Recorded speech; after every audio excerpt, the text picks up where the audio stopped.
Hallelujah. ਸੋ ਜੈਸਾ ਕਿ ਤੁਸੀਂ ਜਾਣਦੇ ਆ ਕਿ ਅਸੀਂ ਸਿੱਖ ਰਹੇ ਹਾਂ ਪਿਛਲੇ ਦਿਨਾਂ ਦੇ ਵਿੱਚ ਪੁੱਤਰਤਵ ਔਰ ਦਾਸਤਵ ਦੇ ਆਤਮਾ ਦਾ ਭੇਦ।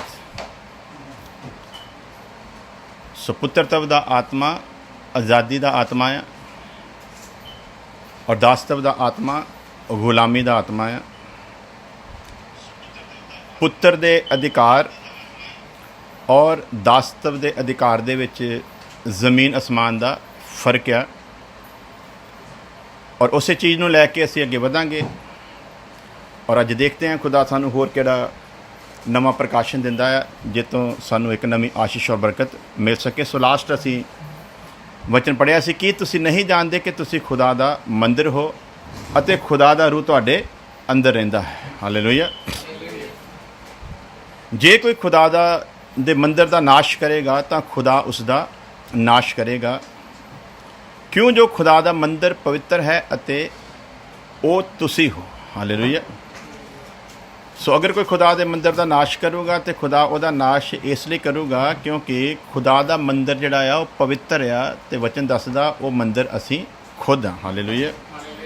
ਸੋ ਇੱਕ ਮਸੀਹੀ ਜੀਵਨ ਦੇ ਵਿੱਚ ਜਿਹੜੀ ਸਭ ਤੋਂ ਵੱਡੀ ਸਾਵਧਾਨੀ ਵਰਤਣ ਵਾਲੀ ਗੱਲ ਆ ਉਹ ਇਹ ਆ ਕਿ ਨਵਾਂ ਜਨਮ ਪਾਏ ਹੋਏ ਇਨਸਾਨ ਨੇ ਹਰ ਵਕਤ ਇੱਕ ਚੀਜ਼ ਦਾ ਖਿਆਲ ਅਤੇ ਧਿਆਨ ਰੱਖਣਾ ਆ ਕਿ ਖੁਦਾਵੰਦ ਖੁਦਾ ਨੇ ਮੈਨੂੰ ਆਪਣਾ ਮੰਦਿਰ ਕਰਾਰ ਦਿੱਤਾ ਆ ਔਰ ਇਹ ਖੁਦਾ ਦਾ ਮੰਦਿਰ ਇਸ ਲਈ ਆ ਕਿਉਂਕਿ ਵਚਨ ਦੇ ਵਾਅਦੇ ਦੇ ਮੁਤਾਬਕ ਖੁਦਾ ਦਾ ਰੂਹ ਸਾਡੇ ਅੰਦਰ ਰਹਿੰਦਾ ਹੈ। ਹਾਲੇਲੂਇਆ। ਸੋ ਜਿੱਥੇ ਖੁਦਾ ਦਾ ਰੂਹ ਰਹਿੰਦਾ ਆ ਉਹ ਖੁਦਾ ਦਾ ਮੰਦਿਰ ਹੋ ਜਾਂਦਾ ਆ। ਜਿਵੇਂ ਅਸੀਂ ਦੇਖਦੇ ਹਾਂ ਪੁਰਾਣੇ ਨੇਮ ਦੇ ਵਿੱਚ ਜਦੋਂ ਮਿਲਾਪ ਦੇ ਤੰਬੂ ਦਾ ਕੰਮ ਸੰਪੂਰਨ ਹੋਇਆ ਅਤੇ ਲਿਖਿਆ ਖੁਦਾ ਦਾ ਆਤਮਾ ਦੀ ਸਮਰਥ ਦੇ ਨਾਲ ਖੁਦਾ ਦੇ ਜਲਾਲ ਦੇ ਨਾਲ ਜਿਹੜਾ ਤੰਬੂ ਸੀ ਉਹ ਭਰ ਗਿਆ। ਉਸੇ ਤਰ੍ਹਾਂ ਸੁਲੇਮਾਨ ਨੇ ਜਦੋਂ ਖੁਦਾ ਦੀ ਹੈਕਲ ਨੂੰ ਮੁਕੰਮਲ ਕੀਤਾ ਅਤੇ ਉਸ ਵਕਤ ਵੀ ਅਸੀਂ ਦੇਖਦੇ ਹਾਂ ਕਿ ਉਹ ਭਵਨ ਜਿਹੜਾ ਸੀ ਉਹਦੇ ਜਲਾਲ ਦੇ ਨਾਲ ਭਰ ਗਿਆ।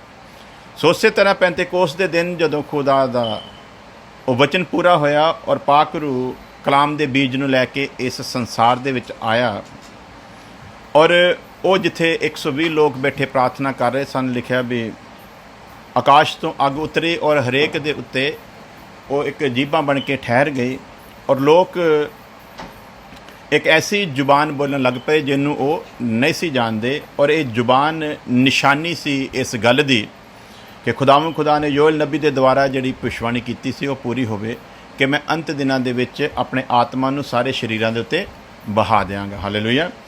ਸੋ ਕਈ ਲੋਕ ਜਦੋਂ ਕਹਿੰਦੇ ਆ ਕਿ ਅੰਤਿਮ ਦਿਨ ਹੁਣ ਸ਼ੁਰੂ ਹੋਏ ਆ ਔਰ ਵਚਨ ਦੇ ਅਨੁਸਾਰ ਅਸੀਂ ਸੈਕੰਡ ਕਮਿੰਗ ਦੇ ਵਿੱਚ ਸਿੱਖਿਆ ਸੀਗਾ ਕਿ ਅੰਤਿਮ ਦਿਨਾਂ ਦੀ ਜਿਹੜੀ ਸ਼ੁਰੂਆਤ ਆ ਉਹ ਖੁਦਾ ਦੇ ਵਚਨ ਦੇ ਅਨੁਸਾਰ ਉਸ ਦਿਨ ਹੀ ਹੋ ਗਈ ਸੀ ਜਿਸ ਦਿਨ ਖੁਦਾ ਦਾ ਰੂਹ ਕਲਾਮ ਦੇ ਬੀਜ ਨੂੰ ਲੈ ਕੇ ਇਸ ਧਰਤੀ ਦੇ ਉੱਤੇ ਆਇਆ ਸੀ। ਉਸ ਦਿਨ ਤੋਂ ਅੰਤਿਮ ਦਿਨਾਂ ਦੀ ਸ਼ੁਰੂਆਤ ਜਿਹੜੀ ਸੀ ਉਹ ਹੋ ਗਈ ਸੀ ਔਰ ਅਸੀਂ ਇਸ ਵਕਤ ਅੰਤਿਮ ਦਿਨਾਂ ਦੇ ਅੰਤਿਮ ਚਰਨ ਦੇ ਵਿੱਚ ਅਸੀਂ ਅੰਤਿਮ ਦਿਨਾਂ ਦੇ ਅੰਤਿਮ ਚਰਨ ਯਾਨੀ ਕਿ ਆਖਰੀ ਸਮੇਂ ਦੇ ਆਖਰੀ ਪਲਾਂ ਦੇ ਵਿੱਚ ਜੀ ਰਹੇ ਹਾਂ।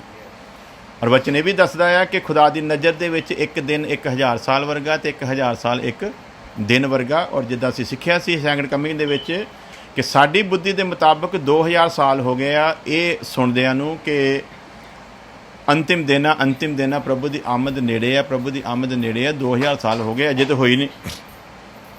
ਸੋ ਵਚਨ ਦੇ ਅਨੁਸਾਰ ਸਾਡੀ ਬੁੱਧੀ ਕਹਿੰਦੀ ਆ ਵੀ 2000 ਸਾਲ ਹੋ ਗਏ ਲੇਕਿਨ ਪਰਮੇਸ਼ਵਰ ਦੀ ਨਜ਼ਰ ਦੇ ਵਿੱਚ ਇਹ ਦੂਜਾ ਦਿਨ ਹੀ ਹੈ।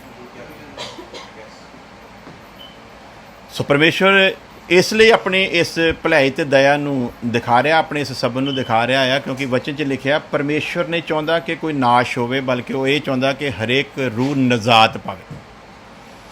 ਸੋ ਲਿਖਿਆ ਉਹਦੇ ਵਚਨ ਦੇ ਵਿੱਚ ਕਿ ਉਹਦੇ ਸਬਰ ਨੂੰ ਤੁਸੀਂ ਬਹੁਮੁੱਲੇ ਜਾਣੋ, ਉਹਦੇ ਸਬਰ ਨੂੰ ਤੁਸੀਂ ਨਜ਼ਰ ਅੰਦਾਜ਼ ਨਾ ਕਰੋ ਕਿਉਂਕਿ ਉਹ ਸਾਡੀ ਬਰਬਾਦੀ ਨੂੰ ਚਾਹੁੰਦਾ ਨਹੀਂ ਆ ਲੇਕਿਨ ਜੇ ਅਸੀਂ ਢੀਠ ਬਣੇ ਰਵਾਂਗੇ ਤਾਂ ਫਿਰ ਬਰਬਾਦੀ ਪੱਕੇ ਤੌਰ ਦੇ ਉੱਤੇ ਆਵੇਗੀ। ਸੋ ਅਸੀਂ ਵਚਨ ਵੱਲ ਵੱਧਦੇ ਹਾਂ, ਦੇਖਦੇ ਹਾਂ ਅੱਗੇ ਖੁਦਾ ਦਾ ਵਚਨ ਸਾਨੂੰ ਕੀ ਕਹਿੰਦਾ। ਕੀ ਅਸੀਂ ਵਿਸ਼ਵਾਸ ਕਰਦੇ ਹਾਂ ਕਿ ਖੁਦਾ ਸਾਨੂੰ ਆਪਣਾ ਪਵਿੱਤਰ ਮੰਦਿਰ ਮੰਨਦਾ ਹੈ? ਸਵਾਲ ਆ ਕਿ ਅਸੀਂ ਵਿਸ਼ਵਾਸ ਕਰਦੇ ਹਾਂ। ਵਚਨ 'ਚ ਤਾਂ ਉਹਨੇ ਲਿਖ ਕੇ ਦਿੱਤਾ ਕਿ ਤੁਸੀਂ ਪਰਮੇਸ਼ਵਰ ਦਾ ਪਵਿੱਤਰ ਮੰਦਿਰ ਹੋ। ਉਹਨੇ ਤਾਂ ਕਹਿ ਦਿੱਤਾ, ਉਹਨੇ ਤਾਂ ਇਹ ਅਨਾਉਂਸ ਪਰਮੇਸ਼ਵਰ ਵੱਲੋਂ ਆ। ਉਹਨੇ ਕਿਹਾ ਹੈ ਕਿ ਤੁਸੀਂ ਕੀ ਹੋ? ਪਰਮੇਸ਼ਵਰ ਦਾ ਮੰਦਰ ਹੋ। ਅਸੀਂ ਇਹ ਵਿਸ਼ਵਾਸ ਕਰਦੇ ਹਾਂ ਵੀ ਅਸੀਂ ਪਰਮੇਸ਼ਵਰ ਦਾ ਪਵਿੱਤਰ ਮੰਦਰ ਹਾਂ। ਜੇ ਅਸੀਂ ਕਹੀਏ ਵੀ ਅਸੀਂ ਵਿਸ਼ਵਾਸ ਕਰਦੇ ਹਾਂ ਅਸੀਂ ਪਰਮੇਸ਼ਵਰ ਦਾ ਪਵਿੱਤਰ ਮੰਦਰ ਹਾਂ, ਤੇ ਫਿਰ ਪਵਿੱਤਰ ਮੰਦਰ ਦੇ ਵਿੱਚ ਹਰ ਚੀਜ਼ ਜਿਹੜੀ ਸੀ ਉਹ ਪਵਿੱਤਰ ਕਰਕੇ ਰੱਖੀ ਗਈ ਸੀ। ਪਵਿੱਤਰ ਮੰਦਰ ਦੇ ਵਿੱਚ ਹਰ ਚੀਜ਼ ਜਿਹੜੀ ਸੀਗੀ ਉਹ ਪਵਿੱਤਰ ਕਰਕੇ ਰੱਖੀ ਗਈ ਸੀ, ਤੇ ਮੰਦਰ ਦੇ ਅੰਦਰ ਪਈ ਹਰ ਚੀਜ਼ ਦੇ ਲਈ ਪਰਮੇਸ਼ਵਰ ਦੇ ਅੰਦਰ ਇੱਕ ਅਣਖ ਸੀ। ਔਰ ਉਹ ਅਣਖ ਬੇਲਤਸ਼ੱਸਰ ਬਾਦਸ਼ਾਹ ਦੇ ਸਮੇਂ ਦੇ ਵਿੱਚ ਅਸੀਂ ਦੇਖਦੇ ਹਾਂ, ਜਦੋਂ ਉਹ ਯਰੂਸ਼ਲਮ ਨੂੰ ਲੁੱਟ ਕੇ ਲੈ ਗਿਆ ਤੇ ਹੈਕਲ ਨੂੰ ਵੀ ਲੁੱਟਿਆ, ਤੇ ਹੈਕਲ ਦੇ ਭਾਂਡੇ ਵੀ ਜਿਹੜੇ ਸੀਗੇ ਉਹ ਵੀ ਲੁੱਟ ਕੇ ਤੇ ਉਹ ਆਪਣੇ ਦੇਸ਼ ਦੇ ਵਿੱਚ ਲੈ ਗਿਆ।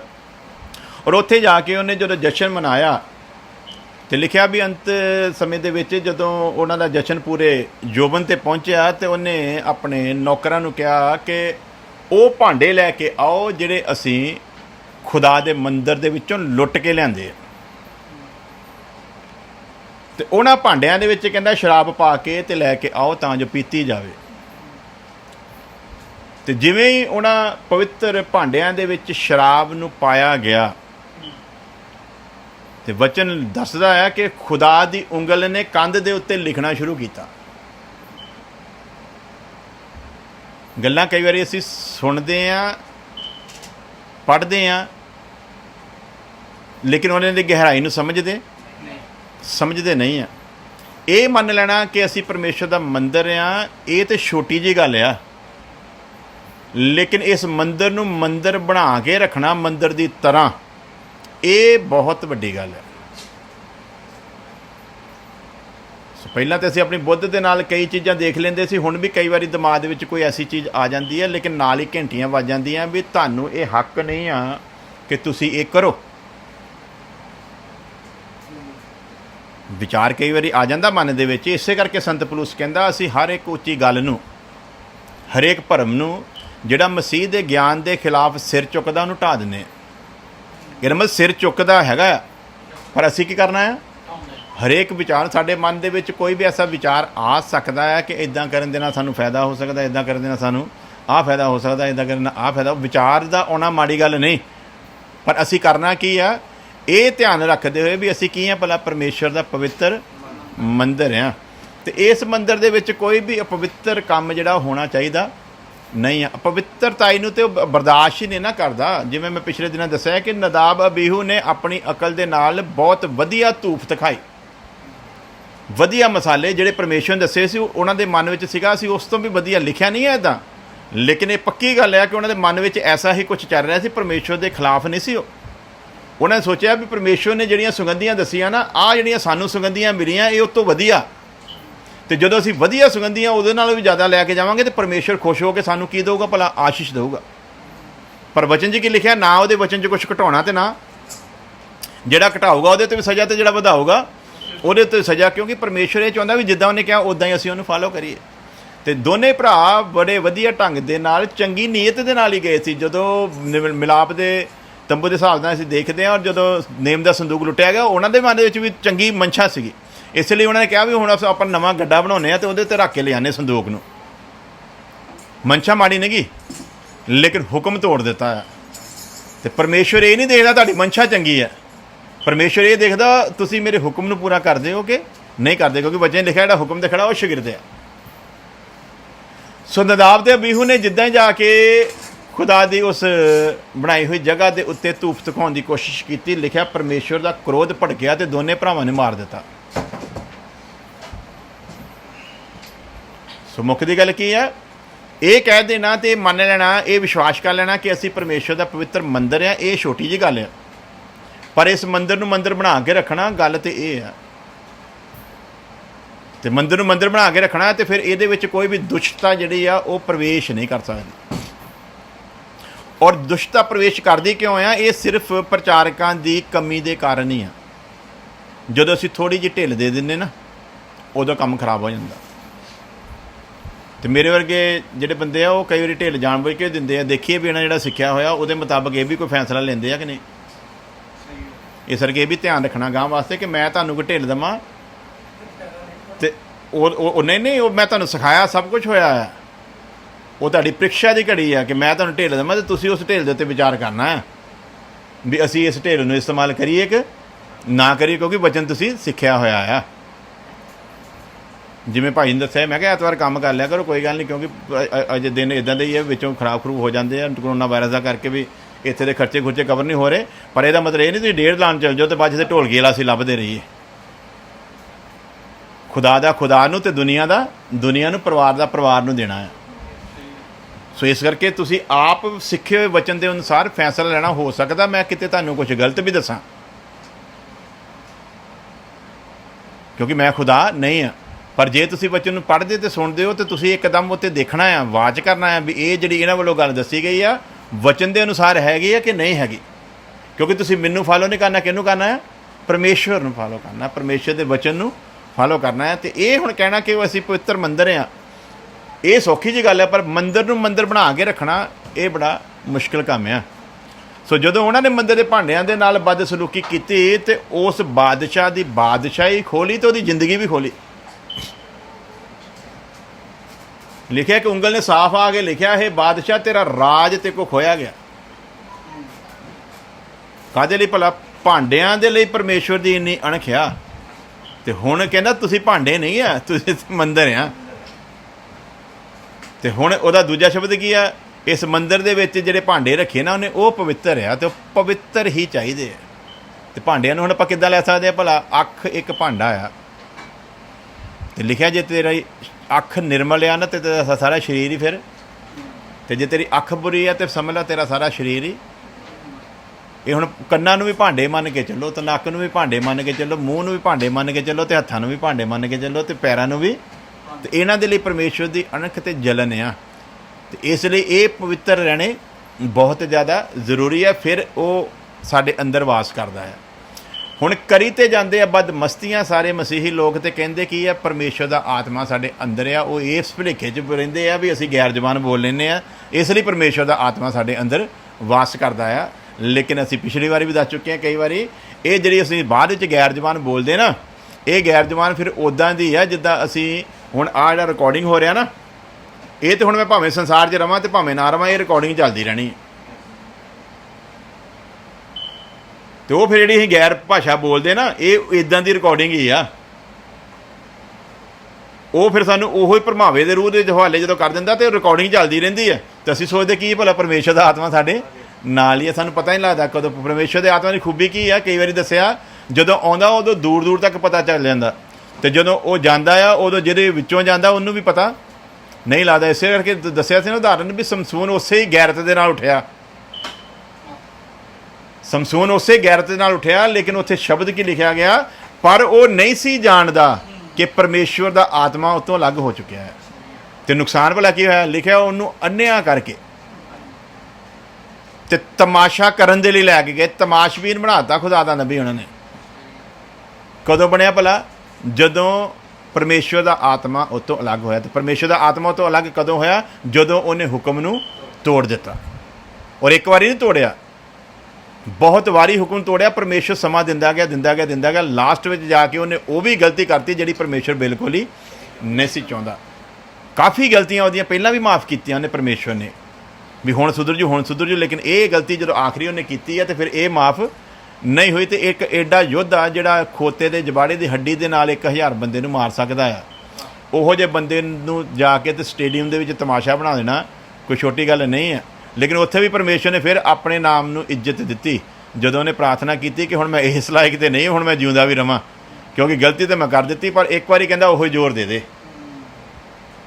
ਅਤੇ ਉੱਥੇ ਇੱਕ ਗੱਲ ਲਿਖੀ ਗਈ, ਉਹਦੇ ਸਿਰ ਦੀਆਂ ਲੱਟਾਂ ਦੁਬਾਰਾ ਆਉਣੀਆਂ ਸ਼ੁਰੂ ਹੋ ਗਈਆਂ।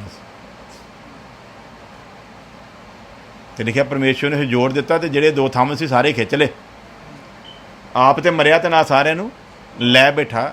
ਪਰ ਇਹ ਮੌਤ ਕੋਈ ਇੰਨੀ ਮੁਬਾਰਕ ਨਹੀਂ ਮੰਨੀ ਜਾਊਗੀ, ਕਿਉਂਕਿ ਪਰਮੇਸ਼ਵਰ ਦੇ ਹੁਕਮ ਨੂੰ ਤੋੜਿਆ ਸੀ। ਸੋ ਮੰਦਰ ਮੰਨ ਲੈਣਾ ਇਹ ਛੋਟੀ ਜਿਹੀ ਗੱਲ ਆ, ਪਰ ਮੰਦਰ ਨੂੰ ਮੰਦਰ ਬਣਾ ਕੇ ਰੱਖਣਾ ਇਹ ਔਖੀ ਗੱਲ ਹੈ। ਅਤੇ ਮੰਦਰ ਨੂੰ ਮੰਦਰ ਬਣਾਉਣ ਕੇ ਰੱਖਣ ਦੇ ਲਈ ਸਾਨੂੰ ਉਹਦੇ ਵਚਨ ਨੂੰ ਫਾਲੋ ਕਰਨਾ ਪੈਣਾ ਹੈ। ਸਾਨੂੰ ਇਹ ਸਮਝਣ ਦੀ ਸਭ ਤੋਂ ਪਹਿਲਾਂ ਤਾਂ ਜ਼ਰੂਰਤ ਆ ਵੀ ਸਾਨੂੰ ਪੁੱਤਰਤਵ ਦਾ ਆਤਮਾ ਮਿਲਿਆ ਹੈ, ਦਾਸਤਵ ਦਾ ਨਹੀਂ ਮਿਲਿਆ। ਸੋ ਉਹਦੇ ਵਿਸ਼ੇ ਦੇ ਉੱਤੇ ਅਸੀਂ ਚੱਲਦੇ ਹਾਂ, ਅੱਗੇ ਵੱਧਦੇ ਹਾਂ ਕਿ ਖੁਦਾ ਸਾਨੂੰ ਹੋਰ ਕੀ ਸਮਝਾਉਣਾ ਚਾਹੁੰਦਾ ਹੈ। ਕੀ ਐਸਾ ਕਰਨ ਨਾਲ ਅਸੀਂ ਖੁਦਾ ਦਾ ਸਾਹਮਣਾ ਕਰਨ ਵਾਲੇ ਨਹੀਂ ਆ ਕਿ ਅਗਰ ਅਸੀਂ ਮੰਨਦੇ ਹਾਂ ਕਿ ਅਸੀਂ ਪਰਮੇਸ਼ਵਰ ਦਾ ਮੰਦਰ ਹਾਂ ਲੇਕਿਨ ਫਿਰ ਵੀ ਇਸ ਮੰਦਰ ਨੂੰ ਮੰਦਰ ਦੀ ਤਰ੍ਹਾਂ ਰੱਖਦੇ ਨਹੀਂ ਹੈ? ਜੇ ਅਸੀਂ ਨਹੀਂ ਰੱਖਦੇ ਤਾਂ ਫਿਰ ਕੀ ਐਸਾ ਕਰਨ ਨਾਲ ਅਸੀਂ ਖੁਦਾ ਦਾ ਸਾਹਮਣਾ ਕਰਨ ਵਾਲੇ ਨਹੀਂ ਠਹਿਰਦੇ? ਤੇ ਕੀ ਕੋਈ ਇਨਸਾਨ ਖੁਦਾ ਦਾ ਸਾਹਮਣਾ ਕਰਕੇ ਬਚ ਸਕਦਾ? ਤੇ ਫਿਰ ਅਸੀਂ ਇਹ ਵੀ ਕਿੱਦਾਂ ਉਮੀਦ ਰੱਖ ਲੈਂਦੇ ਵੀ ਨਹੀਂ ਸਾਡੇ ਨਾਲ ਸ਼ਾਇਦ ਕੋਈ ਭਲੀ ਭੁਲੀ ਕਰ ਹੀ ਦੇਵੇ, ਹੈ ਨਾ? ਸਾਨੂੰ ਆਪਣੇ ਬਾਰੇ ਇਹ ਵਿਚਾਰ ਹੁੰਦਾ ਆ ਵੀ ਸ਼ਾਇਦ ਪਰਮੇਸ਼ਰ ਸਾਡੇ ਨਾਲ ਭਲੀ, ਵੀ ਸਾਡੇ ਨਾਲ ਭਲੀ ਕਿਉਂ ਕਰੂਗਾ? ਸਾਡੇ ਵਿੱਚ ਜਿਨ੍ਹਾਂ ਦੇ ਨਾਲ ਉਹਨੇ ਭਲੀ ਨਹੀਂ ਕੀਤੀ ਉਹਨਾਂ ਦੇ ਨਾਲੋਂ ਸਾਡੇ ਵਿੱਚ ਕਿਹੜੀ ਜ਼ਿਆਦਾ ਖੂਬੀ ਹੈ? ਭਲੀ ਤਾਂ ਤਾਂ ਕਰੇ ਨਾ ਵੀ ਜਿਨ੍ਹਾਂ ਦੇ ਉੱਤੇ ਭਲਾ ਨਹੀਂ ਸੀ ਕੀਤਾ ਉਹਨਾਂ ਨਾਲੋਂ ਸਾਡੇ ਵਿੱਚ ਚੰਗੇ ਗੁਣ ਹੋਣ, ਅਸੀਂ ਪਰਮੇਸ਼ਰ ਦੇ ਹੁਕਮ ਨੂੰ ਉਹਨਾਂ ਨਾਲੋਂ ਜ਼ਿਆਦਾ ਮੰਨਦੇ ਅਤੇ ਉਹਦੀ ਪਾਲਣਾ ਕਰਦੇ ਹੋਈਏ, ਫਿਰ ਤਾਂ ਅਸੀਂ ਇਸ ਆਸ ਨੂੰ ਰੱਖੀਏ। ਅਤੇ ਜੇ ਅਸੀਂ ਇਸ ਆਸ ਨੂੰ ਨਾ ਰੱਖੀਏ ਤੇ ਜਿੱਦਾਂ ਸਾਡੇ ਭਾਈ ਵਿਲੀਅਮ ਜੀ ਕਹਿੰਦੇ ਹੁੰਦੇ ਉਹ ਖੁਦਾ ਨੂੰ ਪਤਾ ਹੀ ਹੈ ਜੀ, ਖੁਦਾ ਜਾਣਦਾ ਹੀ ਹੈ ਜੀ। ਅਤੇ ਜੇ ਖੁਦਾ ਨੂੰ ਪਤਾ ਤਾਂ ਖੁਦਾ ਜਾਣਦਾ, ਫਿਰ ਤੁਸੀਂ ਨਾ ਕੀ ਕਰਨ ਡਏ ਆ? ਫਿਰ ਜਾਓ ਆਪਣੇ ਮੌਜ ਮਸਤੀ ਕਰੋ।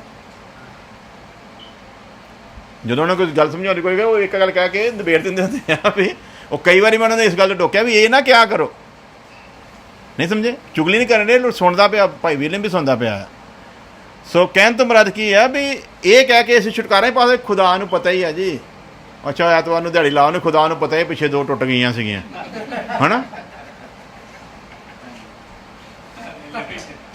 ਇਹ ਹੁੰਦਾ ਵੀ ਉਹਨੂੰ ਪਤਾ ਹੀ ਆ ਵੀ ਪਿੱਛੇ ਟੁੱਟ ਗਈਆਂ, ਉਹਨੂੰ ਪਤਾ, ਫਿਰ ਤੂੰ ਰਹਿਣ ਦੇ, ਫਿਰ ਉਹਨੂੰ ਤਾਂ ਇਹ ਵੀ ਪਤਾ ਹੀ ਹੈ ਵੀ ਤੇਰਾ ਬਣਨਾ ਕੀ ਹੈ, ਕਿਉਂਕਿ ਉਹਨੇ ਤਾਂ ਝੂਠ ਬੁਲਾ ਕੇ ਨਹੀਂ ਨਾ, ਬੋਲ ਕੇ ਨਹੀਂ ਨਾ ਬੁਲਾਇਆ। ਉਹਨੇ ਤਾਂ ਇਹ ਕਹਿ ਕੇ ਬੁਲਾਇਆ ਜਿਹੜਾ ਹਲ ਦੇ ਉੱਤੇ ਹੱਥ ਰੱਖ ਕੇ ਪਿੱਛੇ ਦੇਖਦਾ ਮੇਰੇ ਲਾਇਕ, ਅਤੇ ਉਹਨੇ ਤਾਂ ਝੂਠ ਨਹੀਂ ਬੋਲਿਆ। ਉਹਦੇ ਨਾਲ ਤੁਸੀਂ ਕੋਈ ਕਲੇਮ ਨਹੀਂ ਕਰ ਸਕਦੇ ਨਹੀਂ ਤੂੰ ਹੁਣ ਆਪਣੀ ਗੱਲ ਤੋਂ ਮੁੱਕਰਦਾ ਪਿਆ ਹੈ। ਉਹਨੇ ਤਾਂ ਕਿਹਾ ਆਪਣੇ ਆਪ ਦਾ ਇਨਕਾਰ ਕਰ, ਰੋਜ਼ ਆਪਣੀ ਸਰੀਪ ਚੁੱਕ ਤੇ ਮੇਰੇ ਮਗਰ ਆ ਜਾ। ਰੋਜ਼ ਦੁੱਖ ਉਠਾਉਣ ਦੇ ਲਈ ਉਹਨੇ ਕਿਹਾ ਹੈ, ਕਹਿੰਦਾ ਜਿਹੜਾ ਰੋਜ਼ ਦੁੱਖ ਉਠਾ ਸਕਦਾ ਨਾ ਉਹ ਮੇਰੇ ਮਗਰ ਆ ਜਾਵੇ। ਅਤੇ ਹੁਣ ਦੁੱਖਾਂ ਦੇ ਵਿੱਚ ਉਲਾਂਭਾ ਕਾਹਦਾ? ਹੁਣ ਦੁੱਖਾਂ ਦੇ ਵਿੱਚ ਅਸੀਂ ਕੋਈ ਉਲਾਂਭਾ ਦੇ ਨਹੀਂ ਸਕਦੇ, ਕਿਉਂਕਿ ਉਹਨੇ ਝੂਠ ਬੋਲ ਕੇ ਬੁਲਾਇਆ। ਪਾਦਰੀ ਭਾਵੇਂ ਝੂਠ ਬੋਲ ਕੇ ਬੁਲਾ ਲਵੇ, ਆ ਜਾਓ ਮੌਜਾਂ ਲੱਗ ਜਾਣੀਆਂ, ਪਰ ਉਹਨੇ ਵਚਨ ਦੇ ਵਿੱਚ ਝੂਠ ਬੋਲ ਕੇ ਬੁਲਾਇਆ। ਅਤੇ ਜਦੋਂ ਉਹਨੇ ਝੂਠ ਬੋਲ ਕੇ ਨਹੀਂ ਬੁਲਾਇਆ ਅਤੇ ਫਿਰ ਸੇਵਕ ਹੋਣ ਦੇ ਨਾਤੇ ਅਸੀਂ ਕਿਸੇ ਨੂੰ ਝੂਠ ਬੋਲ ਕੇ ਲਿਆਈਏਗਾ ਇਹਦੇ ਲਈ? ਫਿਰ ਅਸੀਂ ਸੱਚ ਦੱਸ ਕੇ ਦਸੀਏ, ਕੋਈ ਆਵੇ ਤੇ ਭਾਵੇਂ ਨਾ ਆਵੇ, ਕਿਉਂਕਿ ਵਚਨ ਕਹਿੰਦਾ ਜਿੰਦਰ ਬਾਪ ਨਾਲ ਲਿਆਵੇ ਕੋਈ ਆਉਂਦਾ ਨਹੀਂ, ਤਾਂ ਸਾਨੂੰ ਇਹ ਮੰਨ ਕੇ ਚੱਲਣ ਦੀ ਜ਼ਰੂਰਤ ਆ। ਸੋ ਕੀ ਖੁਦਾ ਦਾ ਸਾਹਮਣਾ ਕਰਕੇ ਕੋਈ ਇਨਸਾਨ ਜਿਹੜਾ ਹੈ ਬਚ ਸਕਦਾ ਆ? ਵਚਨ ਦੱਸਦਾ ਹੈ ਜਿਹਨੇ ਵੀ ਉਹਦਾ ਸਾਹਮਣਾ ਕੀਤਾ ਹੋ ਗਿਆ। ਅਤੇ ਅਸੀਂ ਖੁਦਾ ਦਾ ਸਾਹਮਣਾ ਕਰਨ ਵਾਲੇ ਨਾ ਬਣੀਏ, ਕਿਉਂਕਿ ਉਹਨੇ ਸਾਨੂੰ ਆਪਣੇ ਘਰ ਦੇ ਵਿੱਚ ਜਨਮ ਲੈਣ ਦਾ ਮੌਕਾ ਦਿੱਤਾ, ਪੁੱਤਰਤਵ ਦਾ ਆਤਮਾ ਸਾਨੂੰ ਬਖਸ਼ਿਆ ਗਿਆ। ਜਦ ਕਿ ਅਸੀਂ ਚੰਗੀ ਤਰ੍ਹਾਂ ਜਾਣਦੇ ਹਾਂ ਕਿ ਖੁਦਾ ਇੱਕ ਭਸਮ ਕਰਨ ਵਾਲੀ ਅੱਗ ਹੈ। ਅਸੀਂ ਪ੍ਰੇਮ ਕਰਨ ਵਾਲੇ ਖੁਦਾ ਨੂੰ ਤਾਂ ਜਾਣਦੇ ਹਾਂ, ਲੇਕਿਨ ਉੱਥੇ ਅਸੀਂ ਇੱਕ ਗੱਲ ਭੁੱਲ ਜਾਂਦੇ ਹਾਂ, ਜਿੱਥੇ ਉਹ ਪ੍ਰੇਮ ਕਰਨ ਵਾਲਾ ਖੁਦਾ ਆ ਉੱਥੇ ਉਹ ਭਸਮ ਕਰਨ ਵਾਲੀ ਅੱਗ ਵੀ ਆ। ਬਖਸ਼ਦਾ, ਪਾਪ ਦੇ ਨਾਲ ਨਫ਼ਰਤ ਕਰਦਾ ਹੈ। ਬੇਸ਼ੱਕ ਪਾਪੀ ਦੇ ਨਾਲ ਮੁਹੱਬਤ ਹੈ, ਪਰ ਪਾਪ ਦੇ ਨਾਲ ਕੀ ਹੈ? ਪਾਪੀ ਦੇ ਉਹ ਪਾਪ ਤੇ ਉਹ ਮਾਫ਼ ਕਰ ਦਿੰਦਾ ਹੈ ਜਿਹੜੇ ਅਗਿਆਨਤਾ ਦੇ ਸਮੇਂ ਵਿੱਚ ਉਹਨੇ ਕੀਤੇ ਸੀ। ਲੇਕਿਨ ਜਦੋਂ ਪਾਪੀ ਜਾਣਬੁੱਝ ਕੇ ਪਾਪ ਕਰਦਾ ਤੇ ਫਿਰ ਉਹਨਾਂ ਦੀ ਕੋਈ ਮਾਫ਼ੀ ਨਹੀਂ ਹੈ। ਸੋ ਇਸ ਚੀਜ਼ ਨੂੰ ਅਸੀਂ ਧਿਆਨ ਦੇ ਵਿੱਚ ਰੱਖ ਕੇ ਅੱਗੇ ਚੱਲਣਾ ਆ। ਜੇਕਰ ਖੁਦਾ ਦਾ ਕੋਈ ਦਾਸ ਤੁਹਾਨੂੰ ਤੁਹਾਡੇ ਹਿਸਾਬ ਨਾਲ ਨਰਕ ਦਾ ਡਰ ਦੱਸ ਕੇ ਖੁਦਾ ਵੱਲ ਮੋੜਨਾ ਚਾਹੁੰਦਾ ਹੈ ਤਾਂ ਫਿਰ ਵੀ ਇਸ ਗੱਲ ਵਿੱਚ ਕੀ ਬੁਰਾਈ ਹੈ? ਜ਼ਿਆਦਾ ਲੋਕ ਇਹ ਕਹਿ ਦਿੰਦੇ ਨਾ ਵੀ ਤੁਸੀਂ ਤਾਂ ਨਰਕ ਦਾ ਡਰ ਡੁਰ ਦਿਖਾ ਕੇ ਨਾ ਅਤੇ ਤੁਸੀਂ ਖੁਦਾ ਵੱਲ ਸਾਨੂੰ ਮੋੜਨਾ ਚਾਹੁੰਦੇ ਹੋ, ਜਾਂ ਤੁਸੀਂ ਇਹ ਨਰਕ ਦਾ ਐਵੇਂ ਇੱਕ ਹਊਆ ਬਣਾਇਆ ਹੋਇਆ ਅਤੇ ਤੁਸੀਂ ਚਾਹੁੰਦੇ ਹੋ ਕਿ ਬੰਦਾ ਡਰਦਾ ਹੋਇਆ ਰੱਬ ਕਰੀ ਜਾਵੇ। ਪਰ ਮੈਂ ਕਹਿੰਦਾ ਆ ਥੋੜ੍ਹੀ ਦੇਰ ਲਈ ਤੁਸੀਂ ਇਹ ਮੰਨੋ, ਅਸੀਂ ਥੋੜ੍ਹੀ ਦੇਰ ਲਈ ਉਹਨਾਂ ਦੀ ਗੱਲ ਮੰਨ ਲੈਂਦੇ ਹਾਂ ਅਤੇ ਥੋੜ੍ਹੀ ਦੇਰ ਲਈ ਉਹ ਸਾਡੀ ਗੱਲ ਮੰਨੋ। ਆਮ ਦੁਨੀਆ ਦਾ ਕਹਿਣਾ ਹੈ ਵੀ ਕੋਈ ਸਵਰਗ ਨਰਕ ਹੈ ਨਹੀਂ ਗਾ, ਚਲੋ ਅਸੀਂ ਉਹਨਾਂ ਦੀ ਗੱਲ ਨੂੰ ਥੋੜ੍ਹੀ ਦੇਰ ਲਈ ਮੰਨ ਲੈਂਦੇ, ਨਹੀਂ ਹੋਣਾ। ਕਿਹੜਾ ਕਿਸੇ ਨੇ ਦੇਖਿਆ, ਕਿਹੜਾ ਕਿਸੇ ਨੇ ਆ ਕੇ ਦੱਸਿਆ? ਥੋੜ੍ਹੀ ਦੇਰ ਲਈ ਮੰਨ ਲੈਂਦੇ ਨਹੀਂ ਹੋਣਾ, ਪਰ ਥੋੜ੍ਹੀ ਦੇਰ ਲਈ ਸਾਡੀ ਵੀ ਗੱਲ ਮੰਨ ਲਓ ਜੇ ਹੋਇਆ।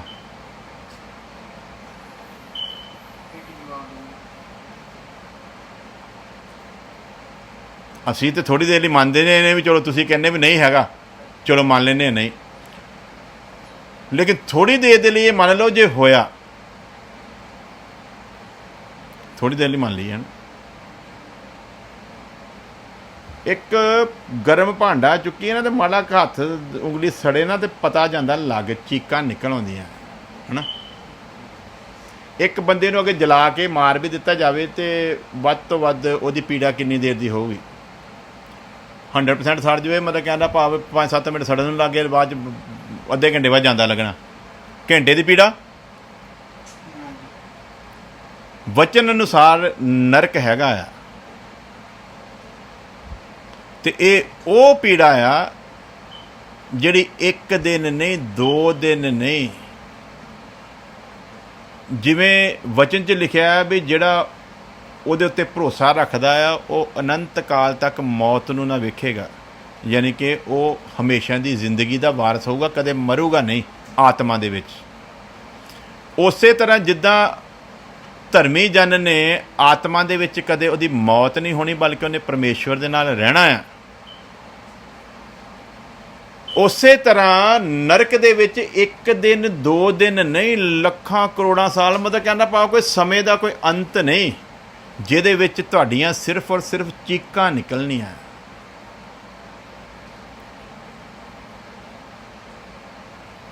ਹਾਂਜੀ, ਤੇ ਏਡੀ ਖਤਰਨਾਕ ਖੁਦਾ ਦੀ ਚੇਤਾਵਨੀ ਨੂੰ ਇਨਸਾਨ ਪਾਪ ਦਾ ਗੁਲਾਮ ਤੇ ਲਾਲਚ ਦਾ ਮਾਰਿਆ ਹੋਇਆ ਹੋ ਕੇ ਕਿੱਦਾਂ ਨਜ਼ਰਅੰਦਾਜ਼ ਕਰ ਦਿੰਦਾ ਹੈ। ਕਈਆਂ ਨਾਲ ਗੱਲ ਕਰੀਏ ਨਾ, ਉਹ ਚਲੋ ਕੋਈ ਗੱਲ ਨਹੀਂ ਜੀ, ਜਿੱਥੇ ਸਾਰੀ ਦੁਨੀਆ ਉੱਥੇ ਆਪਾਂ ਵੀ ਹੋ ਜਾਵਾਂਗੇ। ਇੱਥੇ ਕਿਸੇ ਦੇ ਪੈਂਦੇ ਹੁਣ ਛਿੱਤਰ, ਤੁਹਾਨੂੰ ਕਹ ਨਾਲ ਤੂੰ ਵੀ 10 ਖਾ ਕੇ ਦੇਖ। ਹਾਂਜੀ, ਇਹ ਕਹਿ ਕੇ ਪੱਲਾ ਝਾੜ ਲੈਣਾ ਵੀ ਕੋਈ ਗੱਲ ਨਹੀਂ, ਜਿੱਥੇ ਸਾਰੀ ਦੁਨੀਆ ਜੀ ਉੱਥੇ ਆਪਾਂ ਵੀ ਹੋਵਾਂਗੇ। ਪੁੱਤਰੋ, ਪਤਾ ਤੇ ਉਦੋਂ ਲੱਗਣਾ ਆ ਜਦੋਂ ਉਹਨੇ ਉੱਥੇ ਲਿਜਾਣਾ ਹੈ। ਤੇ ਯਿਸੂ ਮਸੀਹ ਬੜੇ ਸਪਸ਼ਟ ਤਰੀਕੇ ਦੇ ਨਾਲ ਦੱਸ ਕੇ ਗਿਆ ਧਨੀ ਦੀ ਤੇ ਲਾਜ਼ਰ ਦੀ ਉਸ ਸਾਰੀ ਗੱਲਬਾਤ ਨੂੰ, ਕਿ ਕਿਵੇਂ ਉਹ ਧਨੀ ਬੰਦਾ ਤੜਫਦਾ ਪਿਆ ਆ ਤੇ ਅਜੇ ਉਹ ਨਰਕ ਦੇ ਵਿੱਚ ਨਹੀਂ ਆ। ਨਾਲ ਇਹ ਵੀ ਗੱਲ ਆ, ਜਿਹੜਾ ਧਨੀ ਆਦਮੀ ਨਰਕ ਦੇ ਵਿੱਚ ਨਹੀਂ ਆ, ਅਜੇ ਤੇ ਨਰਕ ਵਰਗੀ ਜਗ੍ਹਾ ਦੇ ਉੱਤੇ ਆ। ਜਿੱਦਾਂ ਧਰਮੀ ਜਿਹੜਾ ਆ ਮਰ ਕੇ ਸਵਰਗ ਦੇ ਵਿੱਚ ਨਹੀਂ ਜਾਂਦਾ, ਸਵਰਗ ਵਰਗੀ ਜਗ੍ਹਾ ਦੇ ਉੱਤੇ ਰੱਖਿਆ ਜਾਂਦਾ ਹੈ।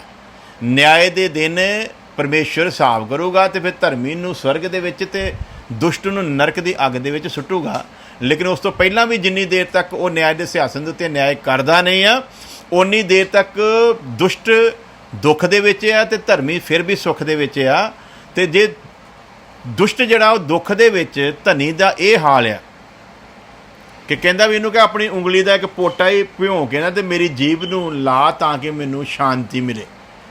ਜੇ ਨਰਕ ਵਰਗੀ ਜਗ੍ਹਾ ਦੇ ਵਿੱਚ ਇਹ ਹਸ਼ਰ ਆ ਤੇ ਫਿਰ ਨਰਕ ਦੇ ਵਿੱਚ ਕੀ ਹੋਣ ਵਾਲਾ ਹੈ। ਤੇ ਅਸੀਂ ਕਿੱਦਾਂ ਪੱਲਾ ਝਾੜ ਜਾਂਦੇ ਹਾਂ ਸਿਰਫ ਆਪਣੀਆਂ ਜ਼ਿੰਦਗੀ ਦੀਆਂ ਜ਼ਰੂਰਤਾਂ ਨੂੰ ਪੂਰਾ ਕਰਦੇ ਹੋਏ ਦੇਖਣ ਦੇ ਲਈ, ਜਾਂ ਆਪਣੇ ਐਸ਼ੋ ਆਰਾਮ ਦਾ ਕਰਕੇ ਅਸੀਂ ਕਿੱਦਾਂ ਇੱਕਦਮ ਇਹਨੂੰ ਨਜ਼ਰਅੰਦਾਜ਼ ਕਰ ਦਿੰਦੇ। ਕੋਈ ਗੱਲ ਦੇਖ ਲਵਾਂਗੇ, ਇੱਕੋ ਸ਼ਬਦ ਕਹਿ ਕੇ ਅਸੀਂ ਸਮਾਪਤ ਕਰ ਦਿੰਦੇ ਹਾਂ। ਔਰ ਇਹ ਕਹਿ ਕੇ ਅਸੀਂ ਕੀ ਕਰਦੇ ਹਾਂ, ਭਲਾ ਪਰਮੇਸ਼ਵਰ ਦਾ ਕੀ ਕਰਦੇ ਹਾਂ, ਸਾਹਮਣਾ ਕਰਦੇ ਹਾਂ। ਔਰ ਖ਼ਾਸ ਕਰਕੇ ਜਿਹਨੇ ਤੌਬਾ ਕਰਕੇ ਬਪਤਿਸਮਾ ਲੈ ਕੇ ਜਿਹਨੇ ਇਹ ਕਿਹਾ ਵੀ ਮੈਂ ਨਵਾਂ ਜਨਮ ਪਾਇਆ ਆ, ਉਹਦੇ ਲਈ ਤਾਂ ਇਹ ਗੱਲ ਬਹੁਤ ਹੀ ਸ਼ਰਮਨਾਕ ਹੈ। ਜਿਹੜਾ ਨਵਾਂ ਜਨਮ ਪਾਏ ਤੋਂ ਬਾਅਦ ਵੀ ਇਹ ਗੱਲ ਕਰਦਾ, ਉਹਦੇ ਲਈ ਇਹ ਗੱਲ ਬਹੁਤ ਹੀ ਸ਼ਰਮਨਾਕ ਗੱਲ ਆ। ਉਹਨੂੰ ਤਾਂ ਫਿਰ ਮਸੀਹ ਨੂੰ ਛੱਡ ਹੀ ਦੇਣਾ ਚਾਹੀਦਾ। ਉਹਨੂੰ ਤਾਂ ਇਸ ਸੰਸਾਰ ਦੇ ਵਿੱਚ ਹੀ ਖੁੱਭ ਜਾਣਾ ਚਾਹੀਦਾ ਆ ਤੇ ਸੰਸਾਰ ਦੇ ਲਈ ਹੀ ਜੀਣਾ ਚਾਹੀਦਾ, ਕਿਉਂਕਿ ਜਿਹਨੇ ਮਸੀਹ ਦੇ ਲਈ ਜੀਣਾ ਆ ਉਹਨੂੰ ਸੰਸਾਰ ਦੇ ਲਈ ਮਰਨਾ ਆ। ਮਸੀਹ ਦੇ ਲਈ ਜੀਣ ਦੀ ਸ਼ਰਤ ਕੀ ਆ, ਉਹਨੇ ਸੰਸਾਰ ਦੇ ਲਈ ਮਰਨਾ ਆ। ਲੇਕਿਨ ਖੁਦਾ ਦਾ ਇਹ ਫਜ਼ਲ ਦੇਖੋ, ਕਹਿੰਦਾ ਜਿਹੜੀਆਂ ਚੀਜ਼ਾਂ ਦੇ ਲਈ ਦੁਨੀਆ ਤਰਸਦੀ ਹੈ ਨਾ, ਤੁਹਾਨੂੰ ਉਹਨਾਂ ਦੇ ਲਈ ਤਰਲੋ ਮੱਛੀ ਹੋਣ ਦੀ ਜ਼ਰੂਰਤ ਨਹੀਂ ਹੈ। ਤੁਹਾਡਾ ਸਵਰਗੀ ਪਿਤਾ ਜਾਣਦਾ ਤੁਹਾਨੂੰ ਕਿਹੜੀ ਚੀਜ਼ ਦੀ ਜ਼ਰੂਰਤ ਹੈ ਤੇ ਸਮੇਂ ਦੇ ਉੱਤੇ ਤੁਹਾਨੂੰ ਉਹ ਚੀਜ਼ ਮੁਹੱਈਆ ਕਰੂਗਾ। ਤੇ ਜਦੋਂ ਸਾਡਾ ਸਵਰਗੀ ਪਿਤਾ ਜਾਣਦਾ ਹੈ ਤੇ ਫਿਰ ਸਾਨੂੰ ਟੈਨਸ਼ਨ ਲੈਣ ਦੀ ਕੀ ਜ਼ਰੂਰਤ ਹੈ। ਸਾਡੇ ਘਰ ਬੇਬੀ ਹੈ ਨਾ, ਤੇ ਉਹਨੂੰ ਥੋੜ੍ਹੀ ਪਤਾ। ਹਾਂਜੀ, ਆ ਪਰਸੋਂ ਚੌਥ ਅਸੀਂ ਦੇ ਸੀ, ਭੈਣ ਜੋਤੀ ਨੇ ਵੀ ਬਾਹਰ ਕੱਪੜੇ ਧੋ ਕੇ ਫੋਲੇ ਸੀ। ਅਜੇ ਕਾਕਾ ਆਉਣਾ ਹੈ ਤੇ ਕੱਪੜਿਆਂ ਦੀ ਤਿਆਰੀ, ਖਰੀਦਦਾਰੀ ਪਹਿਲਾਂ ਸ਼ੁਰੂ ਹੋ ਗਈ ਨਾ। ਧੋਣੇ, ਸਾਫ਼ ਸਫਾਈ ਕਿੱਦਾਂ ਰੱਖਣਾ, ਕਿਹੜੀਆਂ ਚੀਜ਼ਾਂ, ਕਦੋਂ ਲਈ ਸਟੋਲਰ ਲੈ ਕੇ ਆਉਣਾ, ਕਦੋਂ ਉਹਦੇ ਲਈ ਝੂਲਾ ਲੈ ਕੇ ਆਉਣਾ, ਕਿੱਥੇ ਉਹਨੂੰ ਪਾਉਣਾ, ਕਿੱਦਾਂ ਕਰਨਾ, ਸਾਰੀਆਂ ਤਿਆਰੀਆਂ ਕਿਦੋਂ ਭਲਾ। ਅਸੀਂ ਪਾਪੀ ਹੋ ਕੇ ਆਪਣੇ ਬੱਚਿਆਂ ਦੇ ਲਈ ਅਗਰ ਐਡੀ ਪੇਨ, ਐਡਾ ਦਰਦ ਰੱਖ ਸਕਦੇ ਹਾਂ ਪਾਪੀ ਹੋ ਕੇ, ਤੇ ਉਹ ਧਰਮੀ ਪਰਮੇਸ਼ਵਰ ਜਿਹੜਾ ਆਤਮਾਵਾਂ ਦਾ ਪਿਤਾ ਆ, ਉਹ ਕਿੱਡੀ ਫਿਕਰ ਰੱਖਦਾ ਹੋਊਗਾ। ਹਾਂਜੀ, ਮੈਂ ਇੱਕ ਆਪਣੇ ਆਪ ਨੂੰ ਜਾਣਦਾ ਤੇ ਇੱਕ ਮੈਂ ਭਾਈ ਬਲਦੇਵ ਨੂੰ ਆਪਣੇ ਰੂਹ ਦਾ ਦੇਖਿਆ ਇੱਥੇ। ਬਾਕੀਆਂ ਦਾ ਮੈਨੂੰ ਅਜੇ ਚੈੱਕ ਨਹੀਂ ਕੀਤਾ ਮੈਂ ਉਹਨਾਂ ਨੂੰ ਮੈਂ ਰੱਦ ਨਹੀਂ ਕਰਦਾ, ਠੀਕ ਹੈ ਵੀ ਨਾ ਇਹਨੇ ਕਦੀ ਕੋਈ ਪਰਵਾਹ ਕੀਤੀ ਆ। ਤੇ ਮੇਰੇ ਘਰ ਦੇ ਤੇ ਵੈਸੇ ਮੇਰੇ ਤੋਂ ਵਾਕਫ ਆ ਵੀ ਮੈਂ ਤੇ ਵੈਸੇ ਨਹੀਂ ਕਰਦਾ। ਲੇਕਿਨ ਐਸਾ ਇੱਕ ਦਿਨ ਨਹੀਂ ਆਇਆ ਵੀ ਜਿੱਦਣ ਪਰਮੇਸ਼ਵਰ ਨੇ ਅਸਹਾਏ ਕਰਕੇ ਛੱਡ ਦਿੱਤਾ ਹੋਵੇ ਵੀ ਜਾ ਹੁਣ ਮੈਂ ਤੇਰੇ ਨਾਲ नहीं। और ਇਹਦੀ ਵਜ੍ਹਾ ਸਿਰਫ ਇੱਕੋ ਹੀ ਆ ਕਿ ਬਚਨ 'ਚੋਂ ਇੱਕੋ ਗੱਲ ਸਿੱਖੀ ਸੀਗੀ, ਮੈਂ ਤੈਨੂੰ ਅਨਾਥ ਨਹੀਂ ਛੱਡਾਂਗਾ। ਪੁੱਤਰ ਨੂੰ ਪਿਤਾ ਕਦੇ ਅਨਾਥ ਉਹ ਛੱਡ ਹੀ ਨਹੀਂ ਸਕਦਾ। ਤੇ ਜੇ ਸਾਡਾ ਸਾਰੇ ਵਚਨ ਨੂੰ ਇੱਕ ਸਾਈਡ 'ਤੇ ਰੱਖਦੇ ਹੋਏ ਨਾ, ਸਿਰਫ ਮੈਂ ਕਹਿੰਦਾ ਇਨਸਾਨ ਜ਼ਿੰਦਗੀ ਦੇ ਵਿੱਚ ਸਿਰਫ ਇਸ ਇੱਕੋ ਵਚਨ ਨੂੰ ਫਾਲੋ ਕਰ ਲਵੇ ਕਿ ਉਹਨੇ ਵਾਅਦਾ ਕੀਤਾ, ਜਿਹਨੇ ਵਾਅਦਾ ਕੀਤਾ ਧੋਖੇਬਾਜ਼ ਨਹੀਂ ਆ, ਫਰੇਬੀ ਸਾਡੇ ਵਰਗਾ ਨਹੀਂ ਗਾ ਵਾਅਦਾ ਕਰਕੇ ਮੁੱਕਰ ਜਾਵੇ। ਉਹ ਕਹਿੰਦਾ ਜ਼ਮੀਨ ਅਸਮਾਨ ਟਲ ਜਾਊਗੀ ਪਰ ਮੈਂ ਜੋ ਕਹਿ ਤਾ ਉਹ ਟਲ ਸਕਦਾ। ਤੇ ਉਹਨੇ ਕਿਹਾ ਮੈਂ ਤੈਨੂੰ ਅਨਾਥ ਨਹੀਂ ਛੱਡਾਂਗਾ। ਤੇ ਜਦੋਂ ਉਹਨੇ ਇਹ ਪ੍ਰੋਮਿਸ ਲੈ ਲਿਆ ਆ ਤੇ ਫਿਰ ਮੇਰੀ ਫਿਕਰ ਖਤਮ ਆ, ਫਿਰ ਮੈਨੂੰ ਕੁਛ ਸੋਚਣ ਦੀ ਜ਼ਰੂਰਤ ਨਹੀਂ ਹੈ। ਜੇ ਪਾਪੀ ਇਨਸਾਨ ਆਪਣੇ ਬੱਚੇ ਨੂੰ ਅਨਾਥ ਨਹੀਂ ਛੱਡਦਾ ਤੇ ਧਰਮੀ ਪਿਤਾ ਆਪਣੇ ਬੱਚਿਆਂ ਨੂੰ ਅਨਾਥ ਕਿਵੇਂ ਛੱਡ ਸਕਦਾ ਹੈ? ਲੇਕਿਨ ਗੱਲ ਕਾਹਦੀ ਆ, ਸਾਡੇ ਅੰਦਰ ਸ਼ੱਕ ਆਉਂਦਾ ਹੈ। ਤੇ ਵਚਨ 'ਚ ਲਿਖਿਆ ਜਿਹੜਾ ਸ਼ੱਕ ਕਰਦਾ ਆ ਉਹ ਸਮੁੰਦਰ ਦੀ ਉਸ ਛੱਲ ਵਰਗਾ ਹੈ ਜਿਹੜੀ ਆਉਂਦੀ ਤੇ ਬੜੇ ਜ਼ੋਰ ਦੇ ਨਾਲ ਆ, ਪਰ ਚਟਾਨ ਦੇ ਨਾਲ ਜੋ ਟਕਰਾਉਂਦੀ ਫਿਰ ਪਤਾ ਨਹੀਂ ਲੱਗਦਾ ਕਿੱਥੇ ਗਈ। ਆਉਂਦੀ ਦਾ ਪਤਾ ਲੱਗਦਾ ਪਰ ਜਾਂਦੀ ਦਾ, ਇੱਦਾਂ ਦਾ ਸ਼ੱਕ ਕਰਨ ਵਾਲਾ ਆ। ਤੇ ਜੇ ਮਸੀਹ ਦੇ ਵਿੱਚ ਵੀ ਸ਼ੱਕ ਆ ਤੇ ਫਿਰ ਮੈਂ ਤਾਂ ਸਿੱਧਾ ਕਹਿੰਦਾ ਨਾ, ਛੱਡੋ ਮਸੀਹ ਨੂੰ। ਫਿਰ ਤਾਂ ਜਿੱਦਾਂ ਪਹਿਲਾਂ ਕਰ ਦਿੰਦੇ, ਪੌੜੀ ਪੌੜੀ ਚੜ੍ਹਿਆ ਜਾ ਤੇ ਜੈ ਮਾਤਾ ਦੀ ਕਰਿਆ ਜਾ, ਤੇ ਫਿਰ ਉਹੀ ਕਰੀ ਚੱਲੋ, ਫਿਰ ਗੱਲ ਖਤਮ ਹੋਈ। ਹਾਂਜੀ, ਫਿਰ ਉਹ ਕੰਮ ਠੀਕ ਆ, ਨਾਲੇ ਮਿਲਦਾ ਵੀ ਉੱਥੇ ਸਭ ਕੁਛ, ਜ਼ਰੂਰਤਾਂ ਵੀ ਸਾਰੀਆਂ ਪੂਰੀਆਂ ਹੋ ਜਾਂਦੀਆਂ ਹੈ ਨਾ। ਇੱਥੇ ਤੋਂ ਕਹਿੰਦਾ ਵੀ ਜਿਹੜਾ ਜ਼ਰੂਰਤਾਂ ਨੂੰ ਛੱਡ ਕੇ ਆਊਗਾ, ਜਿਹੜਾ ਮੇਰੇ ਨਾਲ ਰਿਸ਼ਤਾ ਬਣਾਉਣ ਲਈ ਆਉਣਾ ਚਾਹੁੰਦਾ, ਉਹਦਾ ਵੈਲਕਮ ਆ, ਕਿਉਂਕਿ ਮੈਂ ਤੁਹਾਡਾ ਪਿਤਾ ਹੋਵਾਂਗਾ ਤੇ ਤੁਸੀਂ ਮੇਰੇ ਪੁੱਤਰ ਹੋਵੋਗੇ। ਇਹ ਰਿਸ਼ਤਾ ਉਹ ਬਣਾਉਣਾ ਚਾਹੁੰਦਾ, ਪੁੱਤਰ ਦਾ ਰਿਸ਼ਤਾ ਜਿਹੜਾ ਹੈ ਨਾ, ਇਹਦੇ ਵਿੱਚ ਅਸੀਂ ਜੀਵਨ ਜਿਹੜਾ ਆ ਉਹ ਜਿਉਣਾ ਆ। ਕਿ ਉਹ ਜਿਹੜਾ ਖੁਦਾ ਦੇ ਵਚਨ ਨੂੰ ਅਤੇ ਉਸ ਦੀ ਕੁਦਰਤ ਨੂੰ ਸਮਝ ਚੁੱਕਾ ਅਤੇ ਉਹ ਇਹ ਜਾਣਦਾ ਕਿ ਵਚਨ ਅਨੁਸਾਰ ਸੰਸਾਰ ਨਾਲ ਕੀ ਵਾਪਰਨ ਵਾਲਾ ਆ, ਉਸ ਹਿਸਾਬ ਨਾਲ ਅਗਰ ਉਹ ਤੁਹਾਡੀ ਜਾਨ ਦੀ ਚਿੰਤਾ ਕਰਦਾ ਤਾਂ ਇਸ ਵਿੱਚ ਮਾੜੀ ਗੱਲ ਕੀ ਆ? ਇੱਕ ਬੰਦੇ ਨੂੰ ਇਹ ਪਤਾ ਹੈ ਸੰਸਾਰ ਦੇ ਨਾਲ ਕੀ ਹੋਣ ਵਾਲਾ ਆ, ਤੇ ਜੇ ਉਹ ਤੁਹਾਨੂੰ ਪਰਮੇਸ਼ਵਰ ਦੇ ਵਚਨ ਨੂੰ ਪੜ੍ਹ ਕੇ ਚੇਤਾਵਨੀਆਂ ਦਿੰਦਾ ਵੀ ਹੈ ਤੇ ਕੀ ਬੁਰਾ ਕਰਦਾ ਹੈ।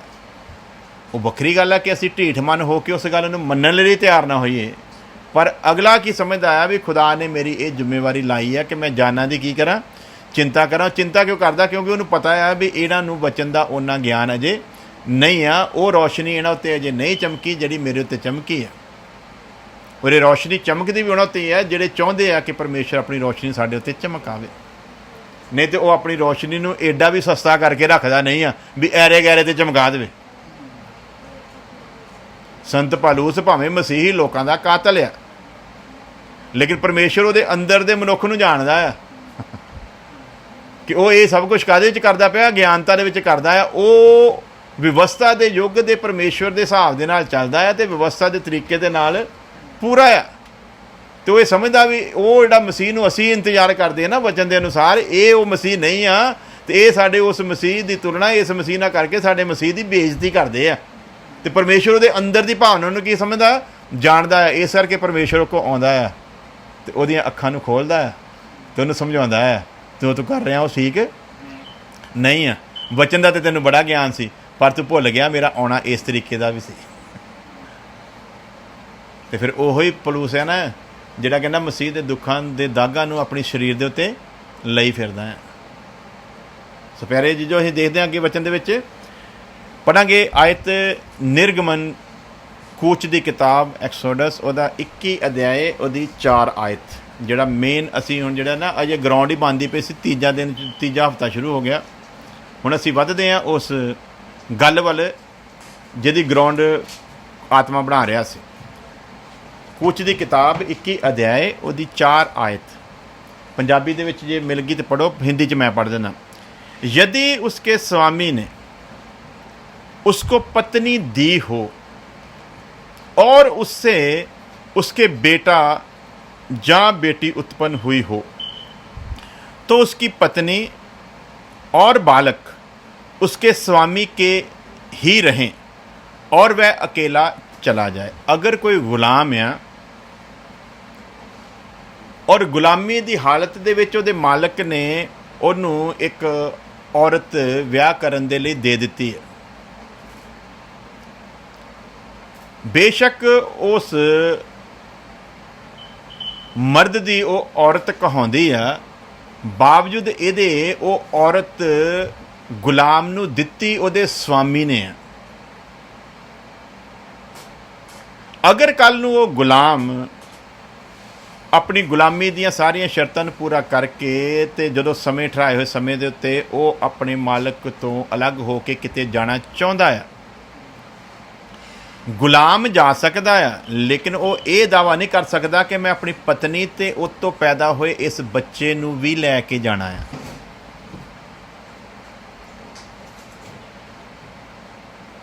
ਗੁਲਾਮ ਨੇ ਜਾਣਾ, ਸਮਾਂ ਪੂਰਾ ਹੋ ਗਿਆ ਉਹਦੀ ਗੁਲਾਮੀ ਦਾ, ਚਲਾ ਜਾਵੇ, ਲੇਕਿਨ ਜਿਹੜੀ ਮਾਲਕ ਨੇ ਪਤਨੀ ਉਹਨੂੰ ਦਿੱਤੀ ਆ, ਉਸ ਔਰਤ ਦੇ ਉੱਤੇ ਉਸ ਮਾਲਕ ਦਾ ਹੀ ਹੱਕ ਆ। ਅਗਰ ਮਾਲਕ ਇਜਾਜ਼ਤ ਨਾ ਦਿੰਦਾ ਤੇ ਗੁਲਾਮ ਸ਼ਾਦੀ ਨਹੀਂ ਕਰ ਸਕਦਾ।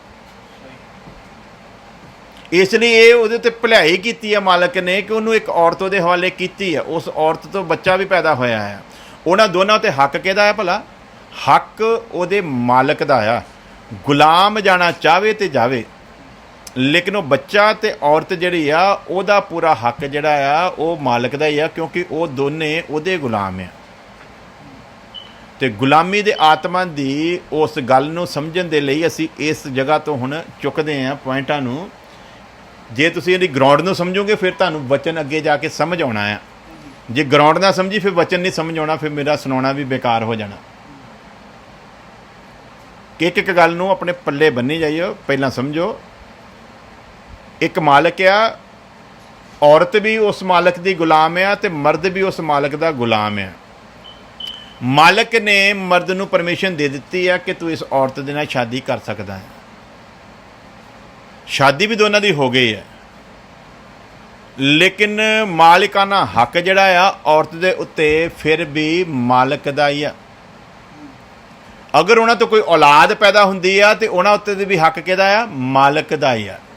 ਕੱਲ੍ਹ ਨੂੰ ਮੰਨ ਲਓ ਵੀ ਉਹ 10 ਸਾਲਾਂ ਦੇ ਲਈ ਗੁਲਾਮ ਕਰਕੇ ਲਿਆਂਦਾ ਗਿਆ ਜਾਂ 20 ਸਾਲਾਂ ਲਈ ਗੁਲਾਮ ਕਰਕੇ ਲਿਆਂਦਾ ਗਿਆ ਤੇ ਉਹਦੀ ਬੁਨਿਆਦ ਪੂਰੀ ਹੋ ਗਈ ਤਾਂ ਕਹਿੰਦਾ ਜੀ ਮੈਨੂੰ ਹੁਣ ਇਜਾਜ਼ਤ ਦਿਓ, ਮੈਂ ਤੁਹਾਡੀ ਗੁਲਾਮੀ ਜਿੰਨੀ ਸਮੇਂ ਦੀ ਠਹਿਰਾਈ ਸੀ ਉਹ ਕਰ ਲਈ ਆ ਤੇ ਹੁਣ ਮੈਂ ਜਾਣਾ ਚਾਹੁੰਦਾ ਆ।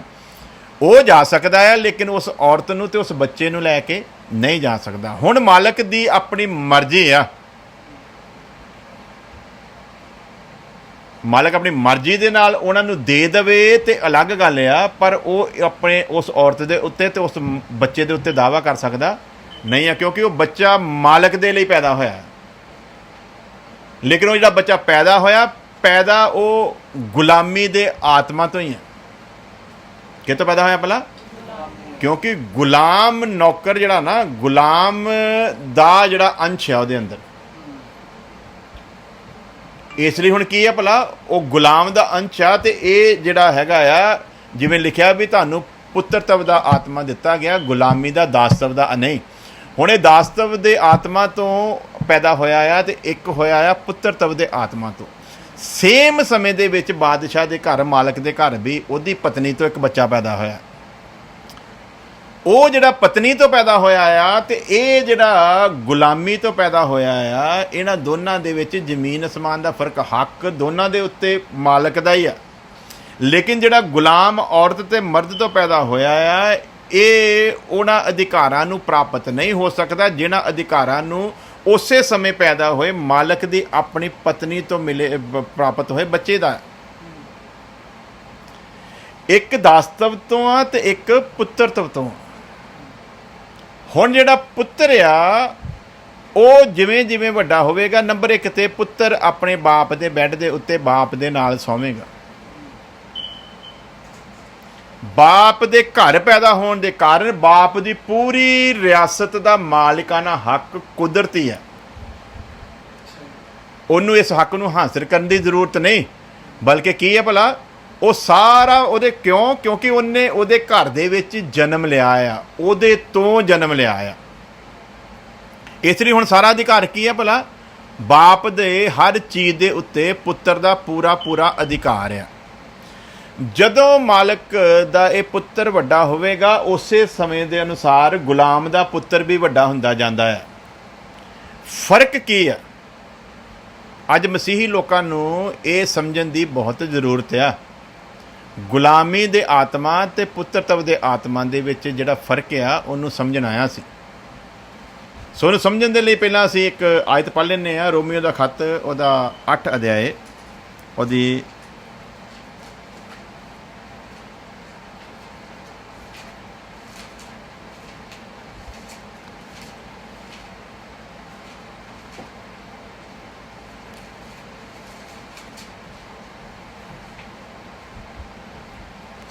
15 आयत तो असी पढ़ते हैं।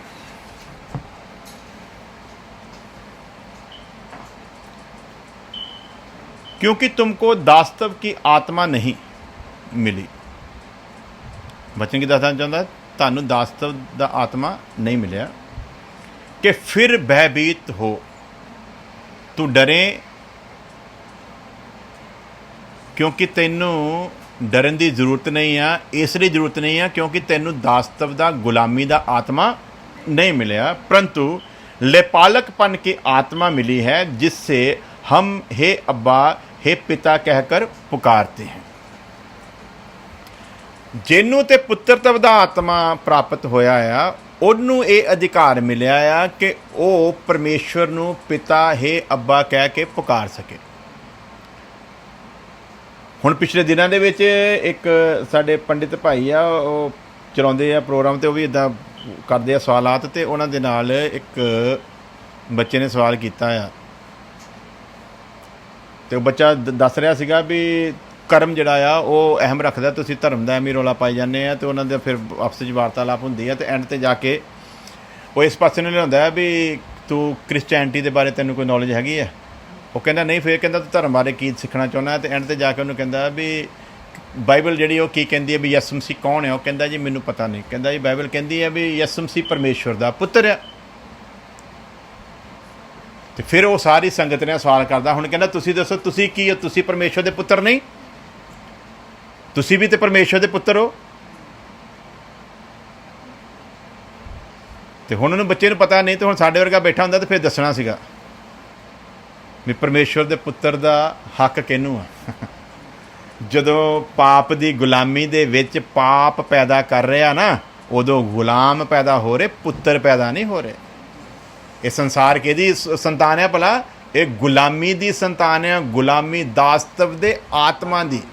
ਇਹ ਨਹੀਂ ਕਹਿ ਸਕਦੇ ਕਿ ਅਸੀਂ ਪਰਮੇਸ਼ਵਰ ਦੇ ਪੁੱਤਰ ਹਾਂ, ਕਿਉਂਕਿ ਇਹ ਕਹਿ ਦੇਣਾ ਇਕੱਲਾ ਕਿ ਪਰਮੇਸ਼ਵਰ ਦੇ ਅਸੀਂ ਪੁੱਤਰ ਹਾਂ, ਉਹਨੂੰ ਸਿੱਧ ਕਰਨਾ ਪੈਣਾ। ਜਿੱਦਾਂ ਮੈਂ ਸ਼ੁਰੂ ਤੁਹਾਨੂੰ ਦੱਸਿਆ ਆ, ਇਹ ਕਹਿ ਦੇਣਾ ਕਿ ਅਸੀਂ ਮੰਨ ਲੈਣਾ ਕਿ ਅਸੀਂ ਪਰਮੇਸ਼ਵਰ ਦਾ ਮੰਦਰ ਆ, ਇਹ ਗੱਲ ਸੌਖੀ ਹੈ, ਲੇਕਿਨ ਮੰਦਰ ਨੂੰ ਮੰਦਰ ਬਣਾ ਕੇ ਰੱਖਣਾ ਔਖਾ ਆ। ਉਸੇ ਤਰ੍ਹਾਂ ਇਹ ਕਹਿ ਦੇਣਾ ਕਿ ਜਿੰਨੇ ਵੀ ਲੋਕ ਪੈਦਾ ਹੋਏ ਸਾਰਿਆਂ ਨੂੰ ਪੈਦਾ ਕਰਨ ਵਾਲਾ ਪਰਮੇਸ਼ਵਰ ਹੀ ਆ, ਤੇ ਜਿਹੜਾ ਪੈਦਾ ਕਰਨ ਵਾਲਾ ਹੁੰਦਾ ਆ ਉਹ ਲਾਇਕ ਪਿਤਾ ਹੁੰਦਾ ਹੈ, ਤੇ ਜਿਹੜੇ ਪੈਦਾ ਹੋਣ ਵਾਲੇ ਹੁੰਦੇ ਲਾਇਕ ਪੁੱਤਰ ਹੁੰਦੇ ਆ। ਕਹਿਣ ਦੇ ਵਿੱਚ ਇਹ ਸ਼ਬਦ ਇੱਦਾਂ ਹੀ ਆ, ਲੇਕਿਨ ਇੱਕ ਪੁੱਤਰ ਜਿਹੜੇ ਆ ਨਾ ਉਹ ਇਸ ਤਰੀਕੇ ਦੇ ਨਾਲ ਪੈਦਾ ਹੋ ਰਹੇ ਆ ਜਿਹੜੇ ਪਾਪ ਦੀ ਗੁਲਾਮੀ ਦੇ ਵਿੱਚ ਦਾਸਤਵ ਦੇ ਵਿੱਚੋਂ ਦੀ ਨਿਕਲ ਕੇ ਆ ਰਹੇ ਆ। ਇੱਕ ਪੁੱਤਰ ਉਹ ਆ ਜਿਹਨਾਂ ਨੂੰ ਪਰਮੇਸ਼ਵਰ ਦੇ ਘਰ ਦੇ ਵਿੱਚ ਜਨਮ ਲੈਣ ਦਾ ਮੌਕਾ ਮਿਲਦਾ ਹੈ, ਜਿਹਨੂੰ ਨਵਾਂ ਜਨਮ, ਤੇ ਇਹਨਾਂ ਦੇ ਭਾਸ਼ਾ ਦੇ ਵਿੱਚ ਵੀ ਉਹਨੂੰ ਦਵਿਜ ਕਿਹਾ ਜਾਂਦਾ ਆ। ਹਿੰਦੂਆਂ ਦੀ ਭਾਸ਼ਾ ਦੇ ਵਿੱਚ ਵੀ ਨਵਾਂ ਜਨਮ ਦਾ ਸ਼ਬਦ ਆਉਂਦਾ ਆ, ਦਵਿਜ ਕਿਹਾ ਜਾਂਦਾ। ਤੁਸੀਂ ਮਹਾਭਾਰਤ ਅਗਰ ਦੇਖਿਆ ਹੋਵੇਗਾ ਤਾਂ ਉਹਦੇ 'ਚ ਐਂਡ 'ਤੇ ਜਾ ਕੇ ਜਦੋਂ ਉਹ ਤੀਰ ਚਲਾਉਂਦੇ ਨੇ ਨਾ ਅਸ਼ਵਧਾਮਾ, ਤੇ ਉਹ ਬਾਅਦ 'ਚ ਕਹਿੰਦੇ ਉਹਦੇ ਜਾ ਕੇ ਕੋਖ ਦੇ ਵਿੱਚ ਵੱਜਣਾ, ਜੇ ਉਹ ਜੋ ਵੀ ਉਹਨਾਂ ਦੇ ਹਿਸਾਬ ਦੇ ਨਾਲ ਹੈਗਾ, ਆਪਾਂ ਉਸ ਪਾਸੇ ਨਹੀਂ ਜਾਂਦੇ। ਉੱਥੇ ਇੱਕ ਗੱਲ ਹੁੰਦੀ ਆ ਵੀ ਉਹ ਕਹਿੰਦੇ ਵੀ ਠੀਕ ਹੈ ਵੀ ਤੂੰ ਸਾਰੇ ਸੰਸਾਰ ਨੂੰ ਪਾਪੀਆਂ ਨੂੰ ਤੂੰ ਨਾਸ਼ ਕਰਤਾ, ਇਹ ਕਰਤਾ ਉਹ ਕਰ ਦਿੱਤਾ, ਤੇ ਪਰ ਅਸੀਂ ਤੇ ਅਜੇ ਜਿਉਂਦੇ ਹੀ ਆ। ਪਾਂਡੂ ਜਿਹੜੇ ਕਹਿੰਦੇ ਅਸੀਂ ਤਾਂ ਅਜੇ ਜਿਉਂਦੇ ਹੀ ਆ, ਤੇ ਕੀ ਸਾਨੂੰ ਫਿਰ ਨਵਾਂ ਜਨਮ ਲੈਣ ਦੀ ਜ਼ਰੂਰਤ ਨਹੀਂ? ਤਾਂ ਉਹ ਕਹਿੰਦਾ ਨਹੀਂ, ਤੁਹਾਡਾ ਜਿਹੜਾ ਜਨਮ ਆ ਨਾ ਉਹ ਇਨਸਾਨੀ ਪ੍ਰਤੀਕਿਰਿਆ ਦੇ ਬਾਕੀ ਲੋਕਾਂ ਵਾਂਗੂ ਨਹੀਂ ਹੋਇਆ, ਇਸ ਲਈ ਤੁਹਾਨੂੰ ਨਵੇਂ ਜਨਮ ਦੀ ਜ਼ਰੂਰਤ ਨਹੀਂ ਆ।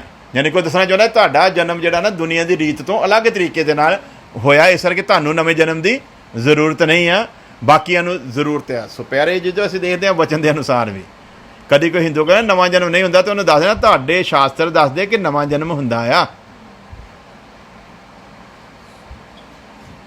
ਲੇਕਿਨ ਵਚਨ ਦੇ ਅਨੁਸਾਰ ਅਸੀਂ ਹੁਣ ਦੇਖਦੇ ਹਾਂ ਕਿ ਵਚਨ ਕੀ ਕਹਿੰਦਾ ਆ।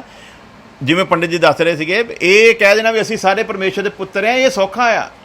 ਪੁੱਤਰ ਨੇ ਸਿੱਧ ਕਰਨਾ ਆ ਕਿ ਮੈਂ ਪੁੱਤਰ ਹਾਂ। ਜੇ ਪੁੱਤਰ ਸਿੱਧ ਕਰਦਾ ਤਾਂ ਫਿਰ ਪੁੱਤਰ ਆ, ਤੇ ਸਿੱਧ ਕਰਨ ਦੇ ਲਈ ਉਹਨੂੰ ਪਰਮੇਸ਼ਵਰ ਦੇ ਘਰ ਦੇ ਵਿੱਚ ਜਨਮ ਲੈਣਾ ਜ਼ਰੂਰੀ ਆ।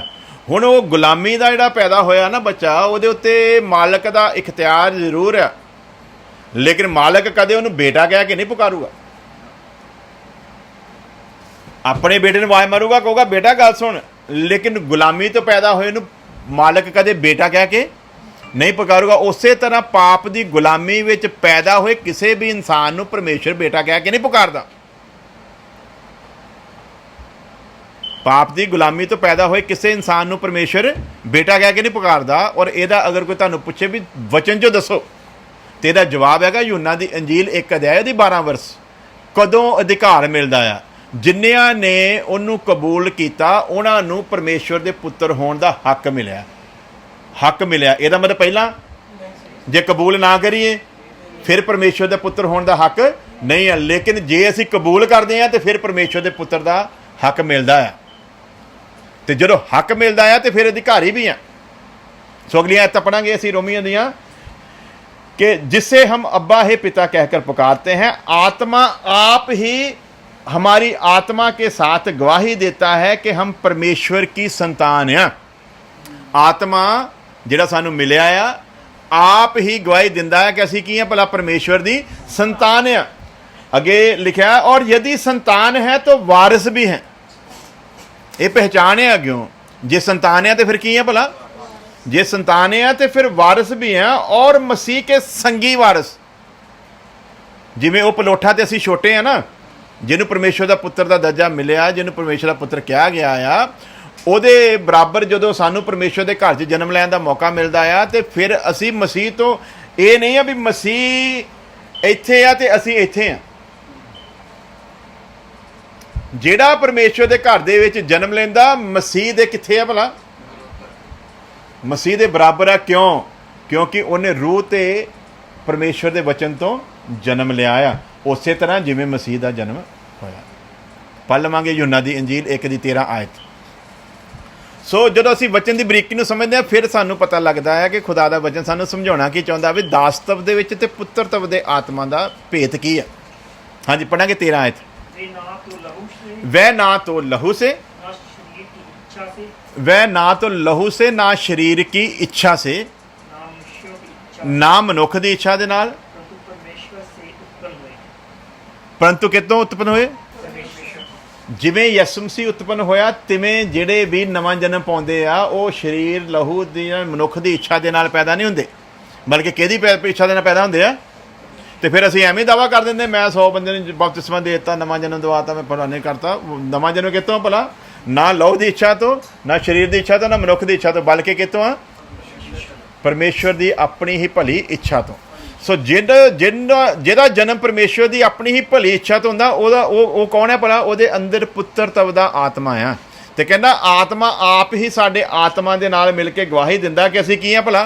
परमेश्वर की संतान है। हुण ये आत्मा उस आत्मा के नाल मिल के गवाही देगा जिस आत्मा ने उस आत्मा को ग्रहण किया है, जिस आत्मा ने उस आत्मा तो जन्म लैन के लिए अपने आप को उहदे सुपुर्द किया है।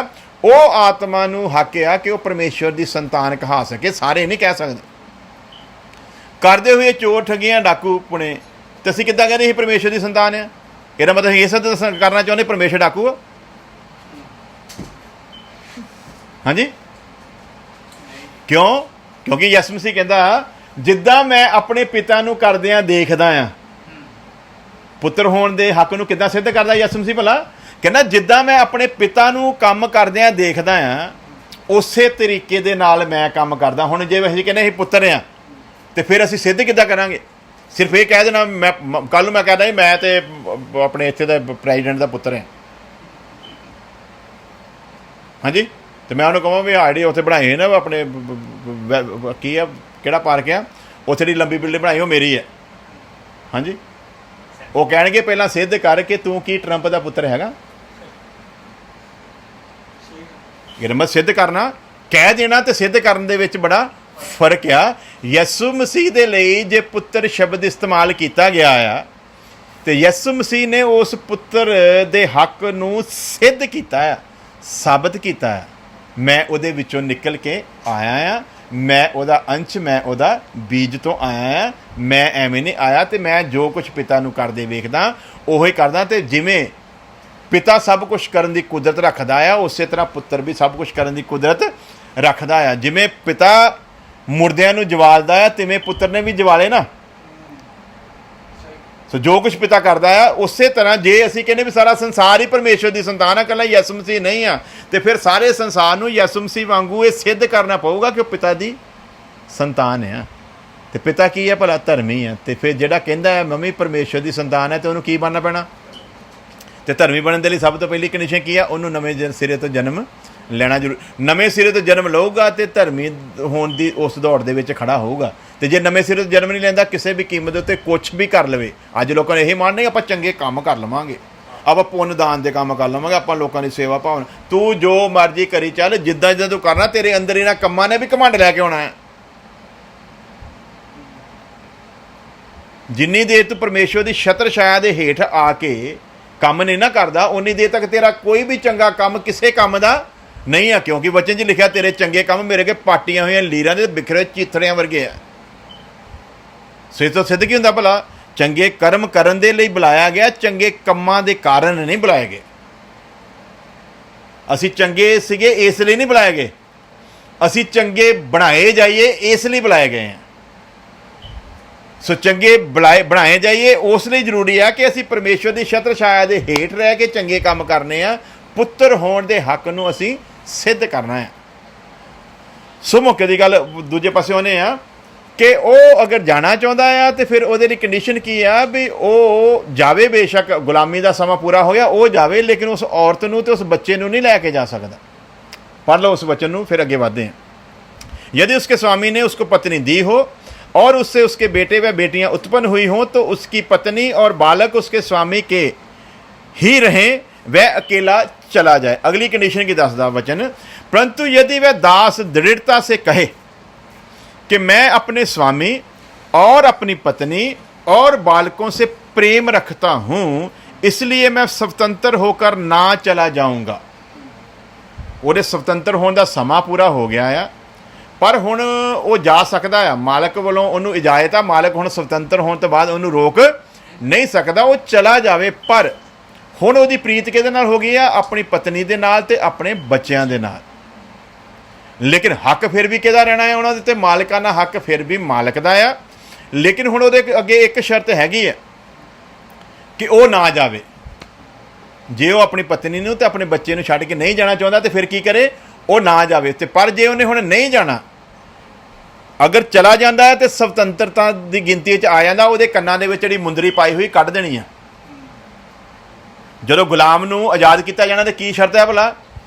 ਉਹ ਕੈਂਚੀ ਦੇ ਨਾਲ ਕੀ ਕੀਤੀ ਜਾਊਗੀ? ਉਹਦੇ ਕੰਨ ਵਿੰਨੇ ਜਾਂਦੇ ਸੀ। ਗੁਲਾਮ ਦੀ ਨਿਸ਼ਾਨੀ ਕੀ ਸੀ ਭਲਾ? ਅੱਜ ਕੱਲ੍ਹ ਦੇ ਫੈਸ਼ਨ ਦਿਖਾਉਂਦੇ ਨਾ, ਉਹ ਕੀ ਸੀ ਕਿ ਭਲਾ? ਇਹ ਗੁਲਾਮੀ ਦੀ ਨਿਸ਼ਾਨੀ ਸੀ। ਹੁਣ ਜਦੋਂ ਉਹਦੀ ਗੁਲਾਮੀ ਦਾ ਸਮਾਂ ਪੂਰਾ ਹੋ ਗਿਆ, ਉਹਦੇ ਉਸ ਮੁੰਦਰੀ ਨੂੰ ਜਿਹੜੀ ਕੰਨ 'ਚ ਪਾਈ ਹੋਈ ਨਾ, ਉਹਨੂੰ ਨੱਤੀ ਨੂੰ ਕੱਟ ਦਿੱਤਾ ਜਾਣਾ ਹੈ ਵੀ ਅੱਜ ਤੋਂ ਬਾਅਦ ਤੂੰ ਕੀ ਹੈ ਭਲਾ? ਆਜ਼ਾਦ ਆ। ਪਰ ਹੁਣ ਅਗਰ ਇਹ ਚਾਹੁੰਦਾ ਹੈ ਵੀ ਆਪਣੀ ਪਤਨੀ ਦੇ ਬੱਚੇ ਨੂੰ ਛੱਡ ਕੇ ਨਾ ਜਾਵੇ ਤੇ ਫਿਰ ਕੀ ਕੰਡੀਸ਼ਨ ਹੈ? ਉਹ ਨੱਤ ਇਹਦੇ ਕੰਨ ਦੇ ਵਿੱਚ ਪਈ ਰਹੂਗੀ। ਉਹ ਨੱਤ ਕਿਸ ਚੀਜ਼ ਦੀ ਗਵਾਹੀ ਆ? ਪਹਿਲਾਂ ਤੇ ਇਹਨੇ ਗੁਲਾਮੀ ਦੇ ਲਈ ਖਰੀਦਿਆ ਗਿਆ ਸੀਗਾ, ਤੇ ਜਿੰਨੇ ਸਮੇਂ ਦੇ ਲਈ ਖਰੀਦਿਆ ਗਿਆ ਸੀ ਉਹ ਸਮਾਂ ਪੂਰਾ ਹੋ ਗਿਆ, ਇਹ ਆਜ਼ਾਦ ਆ। ਪਰ ਹੁਣ ਇਹਨੇ ਆਪਣੀ ਸਵੈ ਇੱਛਾ ਦੇ ਨਾਲ ਗੁਲਾਮ ਰਹਿਣ ਨੂੰ ਸਵੀਕਾਰ ਕੀਤਾ ਆ। ਹੁਣ ਇਹ ਤਿੰਨੇ ਰਹਿ ਗਏ ਉੱਥੇ। 6 आयत, तो उसका स्वामी उसको परमेश्वर के पास ले चले। हुण स्वामी ने की करना भला? क्योंकि ਉਹਦੇ गुलामी ਦਾ ਸਮਾਂ पूरा हो गया, तो उसका स्वामी उसको उसके परमेश्वर के पास, उसको परमेश्वर के पास ले चले। फिर उसको द्वार के किवाड़ व बाजू के पास ले जाकर उसके कान में सुतारी से छेद करे, तब वह सदा उसकी सेवा करता रहेगा।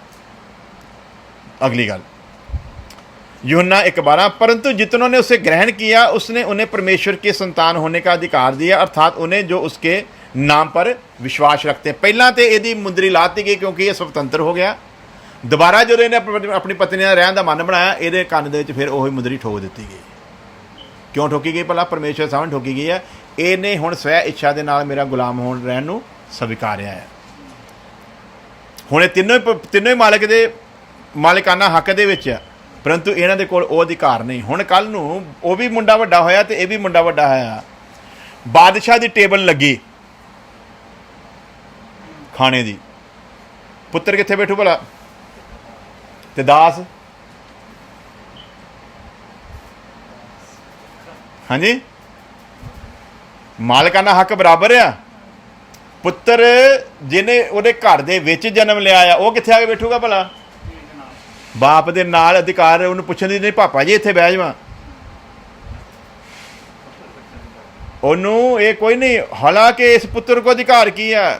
ਜੇ 5-7 ਸਾਲ ਦਾ ਹੈ ਨਾ, ਇਹਦੇ ਕੋਲ ਅਧਿਕਾਰ ਕੀ ਆ? ਇਹਨੂੰ ਇੱਧਰ ਕੁਰਸੀ ਤੇ ਬਹਿਣ ਦੀ ਜ਼ਰੂਰਤ ਨਹੀਂ, ਇਹਨੇ ਟੱਪ ਕੇ ਜਾ ਕੇ ਗੋਦੀ 'ਚ ਬਹਿਣਾ। ਗੋਦੀ 'ਚ ਬਹਿਣ ਦਾ ਅਧਿਕਾਰ ਕਿਹਕੋ? ਹਾਂਜੀ, ਪੜ੍ਹ ਲਓ ਇਹਦੀ 1:18 यूहन्ना ਦੀ ਇੰਜੀਲ 1:18। परमेश्वर को किसी ने कभी नहीं देखा। ਹਾਂਜੀ, ਪਰਮੇਸ਼ਵਰ ਨੂੰ ਕਦੇ ਕਿਸੇ ਨੇ ਹਾਂਜੀ। इकलौता पुत्र जो पिता की गोद में। ਕਿੱਥੇ ਹੈ ਭਲਾ? ਇਕਲੌਤਾ ਪੁੱਤਰ ਕਿੱਥੇ ਹੈ ਜੀ? ਇਹ ਗੋਦ 'ਚ ਬਹਿਣ ਦਾ ਅਧਿਕਾਰ ਕਿਹਨੂੰ ਹੈ ਭਲਾ? ਪਰਮੇਸ਼ਵਰ ਨੂੰ ਕਦੇ ਕਿਸੇ ਨੇ ਨਹੀਂ ਦੇਖਿਆ। ਇਕਲੌਤਾ ਪੁੱਤਰ ਜਿਹੜਾ ਉਹਦੀ ਗੋਦ ਵਿੱਚ ਆ, ਉਹਨੇ ਪਿਤਾ ਦੀ ਸੂਰਤ ਨੂੰ ਕੀ ਕੀਤਾ ਭਲਾ? ਪ੍ਰਗਟ ਕੀਤਾ। ਤੇ ਜੇ ਅਸੀਂ ਕਹਿੰਦੇ ਹਾਂ ਕਿ ਅਸੀਂ ਪੁੱਤਰ ਹਾਂ, ਤੇ ਪੁੱਤਰ ਨੇ ਪਿਤਾ ਦੀ ਸੂਰਤ ਨੂੰ ਸੰਸਾਰ ਦੇ ਵਿੱਚ ਸਿੱਧ ਕਰਨਾ ਆ। ਪੁੱਤਰ ਨੇ ਦਿਖਾਉਣੀ ਆ ਪਿਤਾ ਦੀ ਸੂਰਤ। ਉਹ ਧਰਮੀ ਆ, ਤੇ ਫਿਰ ਇਸ ਪੁੱਤਰ ਨੇ ਸੰਸਾਰ ਦੇ ਵਿੱਚ ਕਿੱਦਾਂ ਰਹਿਣਾ ਭਲਾ? ਧਰਮੀ ਬਣ ਕੇ ਰਹਿਣਾ। ਜੇ ਪੁੱਤਰ ਸੰਸਾਰ ਦੇ ਵਿੱਚ ਧਰਮੀ ਬਣ ਕੇ ਰਹਿੰਦਾ ਆ, ਤੇ ਇਹ ਪਿਤਾ ਦੀ ਸੂਰਤ ਨੂੰ ਪੇਸ਼ ਕਰਦਾ ਆ, ਔਰ ਇਹ ਗਵਾਹੀ ਦਿੰਦਾ ਆ ਕਿ ਮੇਰਾ ਜੀਵਨ ਉਸ ਧਰਮੀ ਪਿਤਾ ਪਰਮੇਸ਼ਵਰ ਦੀ ਤਰ੍ਹਾਂ ਆ। ਤੇ ਇਹਦਾ ਇਹ ਧਰਮੀ ਜੀਵਨ ਹੀ ਇਹ ਸਿੱਧ ਕਰਦਾ ਆ ਕਿ ਇਹ ਉਸ ਪਰਮੇਸ਼ਵਰ ਦੇ ਵਚਨ ਦੇ ਬੀਜ ਤੋਂ ਪੈਦਾ ਹੋਇਆ ਆ। ਤੇ ਕਿੱਦਾਂ ਮਿਲਦਾ ਸਾਨੂੰ ਹੱਕ? ਪੜਾਂਗੇ ਪਹਿਲਾ ਪਤਰਸ 1:23, ਉਸ ਤੋਂ ਬਾਅਦ ਦੁਆ ਕਰਦੇ ਹਾਂ। ਪਹਿਲਾ ਪਤਰਸ 1:23। ਅੱਜ ਮਸੀਹੀ ਲੋਕਾਂ ਦੇ ਵਿੱਚ ਇਹੀ ਵਿਚਾਰਿਆਂ 'ਚ ਪ੍ਰੋਬਲਮ ਹੈ, ਉਹਨਾਂ ਨੂੰ ਆਪਣੇ ਅਧਿਕਾਰ ਤੇ ਹੱਕ ਦੇ ਬਾਰੇ 'ਚ ਪਤਾ ਹੀ ਨਹੀਂ ਹੈ।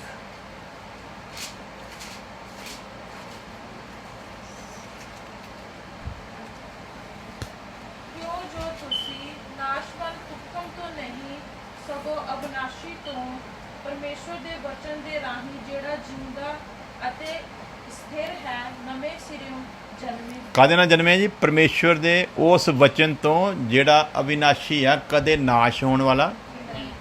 ਦੂਜੇ ਸ਼ਬਦਾਂ 'ਚ ਇੱਕ ਗੱਲ ਨੂੰ ਸਮਝ ਲਓ, ਜਿਹਨੂੰ ਨਵਾਂ ਜਨਮ ਪਾਉਣ ਦਾ ਮੌਕਾ ਮਿਲਿਆ ਆ, ਉਹ ਇੱਕ ਚੀਜ਼ ਦਾ ਧਿਆਨ ਰੱਖੇ। ਇਹ ਜਨਮ ਉਹਨੂੰ ਇਸ ਲਈ ਮਿਲਿਆ ਕਿ ਉਹ ਕਦੇ ਨਾਸ਼ ਨਾ ਹੋਵੇ, ਕਿਉਂਕਿ ਉਸ ਵਚਨ ਤੋਂ ਮਿਲਿਆ ਜਿਹੜਾ ਕਦੇ ਨਾਸ਼ ਹੋ ਸਕਦਾ ਨਹੀਂ, ਜਿਹੜਾ ਆਦਿ ਤੇ ਅੰਤ ਆ।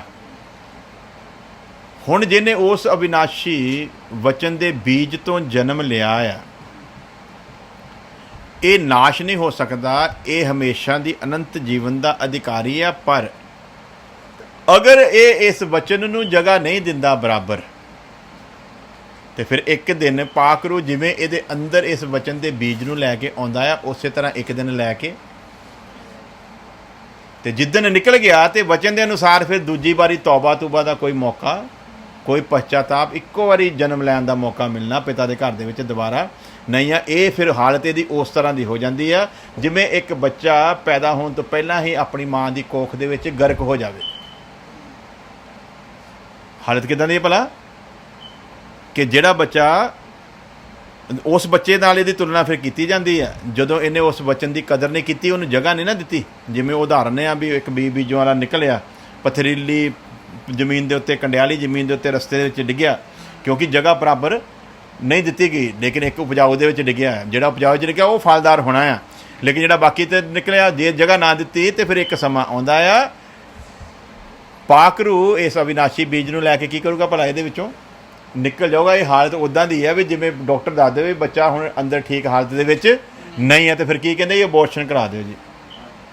ਤੇ ਹੁਣ ਉਹ ਬੱਚਾ ਦੁਬਾਰਾ ਜਨਮ ਨਹੀਂ ਲੈ ਸਕਦਾ ਜਿਸ ਬੱਚੇ ਦਾ ਕੀ ਹੋ ਗਿਆ ਭਲਾ? ਅਬੋਰਸ਼ਨ ਹੋ ਗਿਆ। ਤੇ ਦੂਸਰੀ ਵਾਰੀ ਮੌਕਾ ਫਿਰ ਹੈ ਨਹੀਂ ਗਾ, ਇਸ ਲਈ ਇੱਕੋ ਹੀ ਨਵੇਂ ਜਨਮ ਦਾ ਮੌਕਾ ਆਇਆ। ਸੋ ਹੁਣ ਸਾਨੂੰ ਸਮਾਂ ਇਜਾਜ਼ਤ ਨਹੀਂ ਦਿੰਦਾ, ਅਸੀਂ ਅੱਗੇ ਵਧੀਏ, ਇਸੇ ਤਰ੍ਹਾਂ ਇਸ ਸਬਜੈਕਟ ਨੂੰ ਲੈ ਕੇ ਚੱਲਾਂਗੇ। ਆਓ ਅਸੀਂ ਪ੍ਰਾਰਥਨਾ ਕਰਦੇ ਹਾਂ, ਆਪਣੇ ਸਿਰਾਂ ਝੁਕਾਉਂਦੇ ਹਾਂ। ਹਾਲੇਲੂਇਆ। प्यारे खुदावंद खुदा, तेरा धन्यवाद देते हैं तेरी दया तेरी मोहब्बत के लिए। खुदावंद,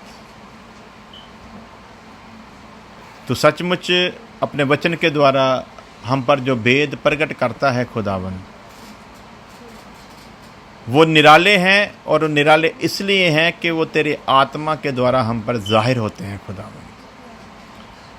और जबकि तूने अपने लोगों को अपने भेदों का भंडारी बनाया खुदावंद, तो बख्श कि ये पुत्र तबके उस हक को सिद्ध करें खुदावंद। वो अविनाशी बीज जिसके द्वारा तेरे लोगों ने जन्म लिया, वो अविनाशी ही रहे खुदावंत, वो बढ़ता जाए और मसीह की सूरत बने खुदावंत। दे दे आत्मा का मुझे अभिषेक, दे दे आत्मा का मुझे अभिषेक, एक नया बल आने दे, दे दे पाक रूखी अग्नि का सेक, पाप मेरे जल जाने दे, दे दे पाक रूखी अग्नि का सेक, पाप मेरे जल जाने दे, दे दे आत्मा का मुझे अभिषेक, दे दे आत्मा का मुझे अभिषेक, नई सोच दे, नया जोश दे, नई जुबान अब आने दे, अब आने दे, नई सोच दे, नया जोश दे, नई जुबान अब आने दे, तेरी फसल के साथ जो बढ़ती झाड़ियां भी जल जाने दे, नई सोच दे, नया जोश दे, नई जुबान अब आने दे, तेरी फसल के साथ जो बढ़ती झाड़ियां भी जल जाने दे, रूखा कोयला जग में जिसे तू ले, रूखा कोयला जग में जिसे तू ले, होठों को मेरे छू जाने दे, दे दे पाक रूखी अग्नि का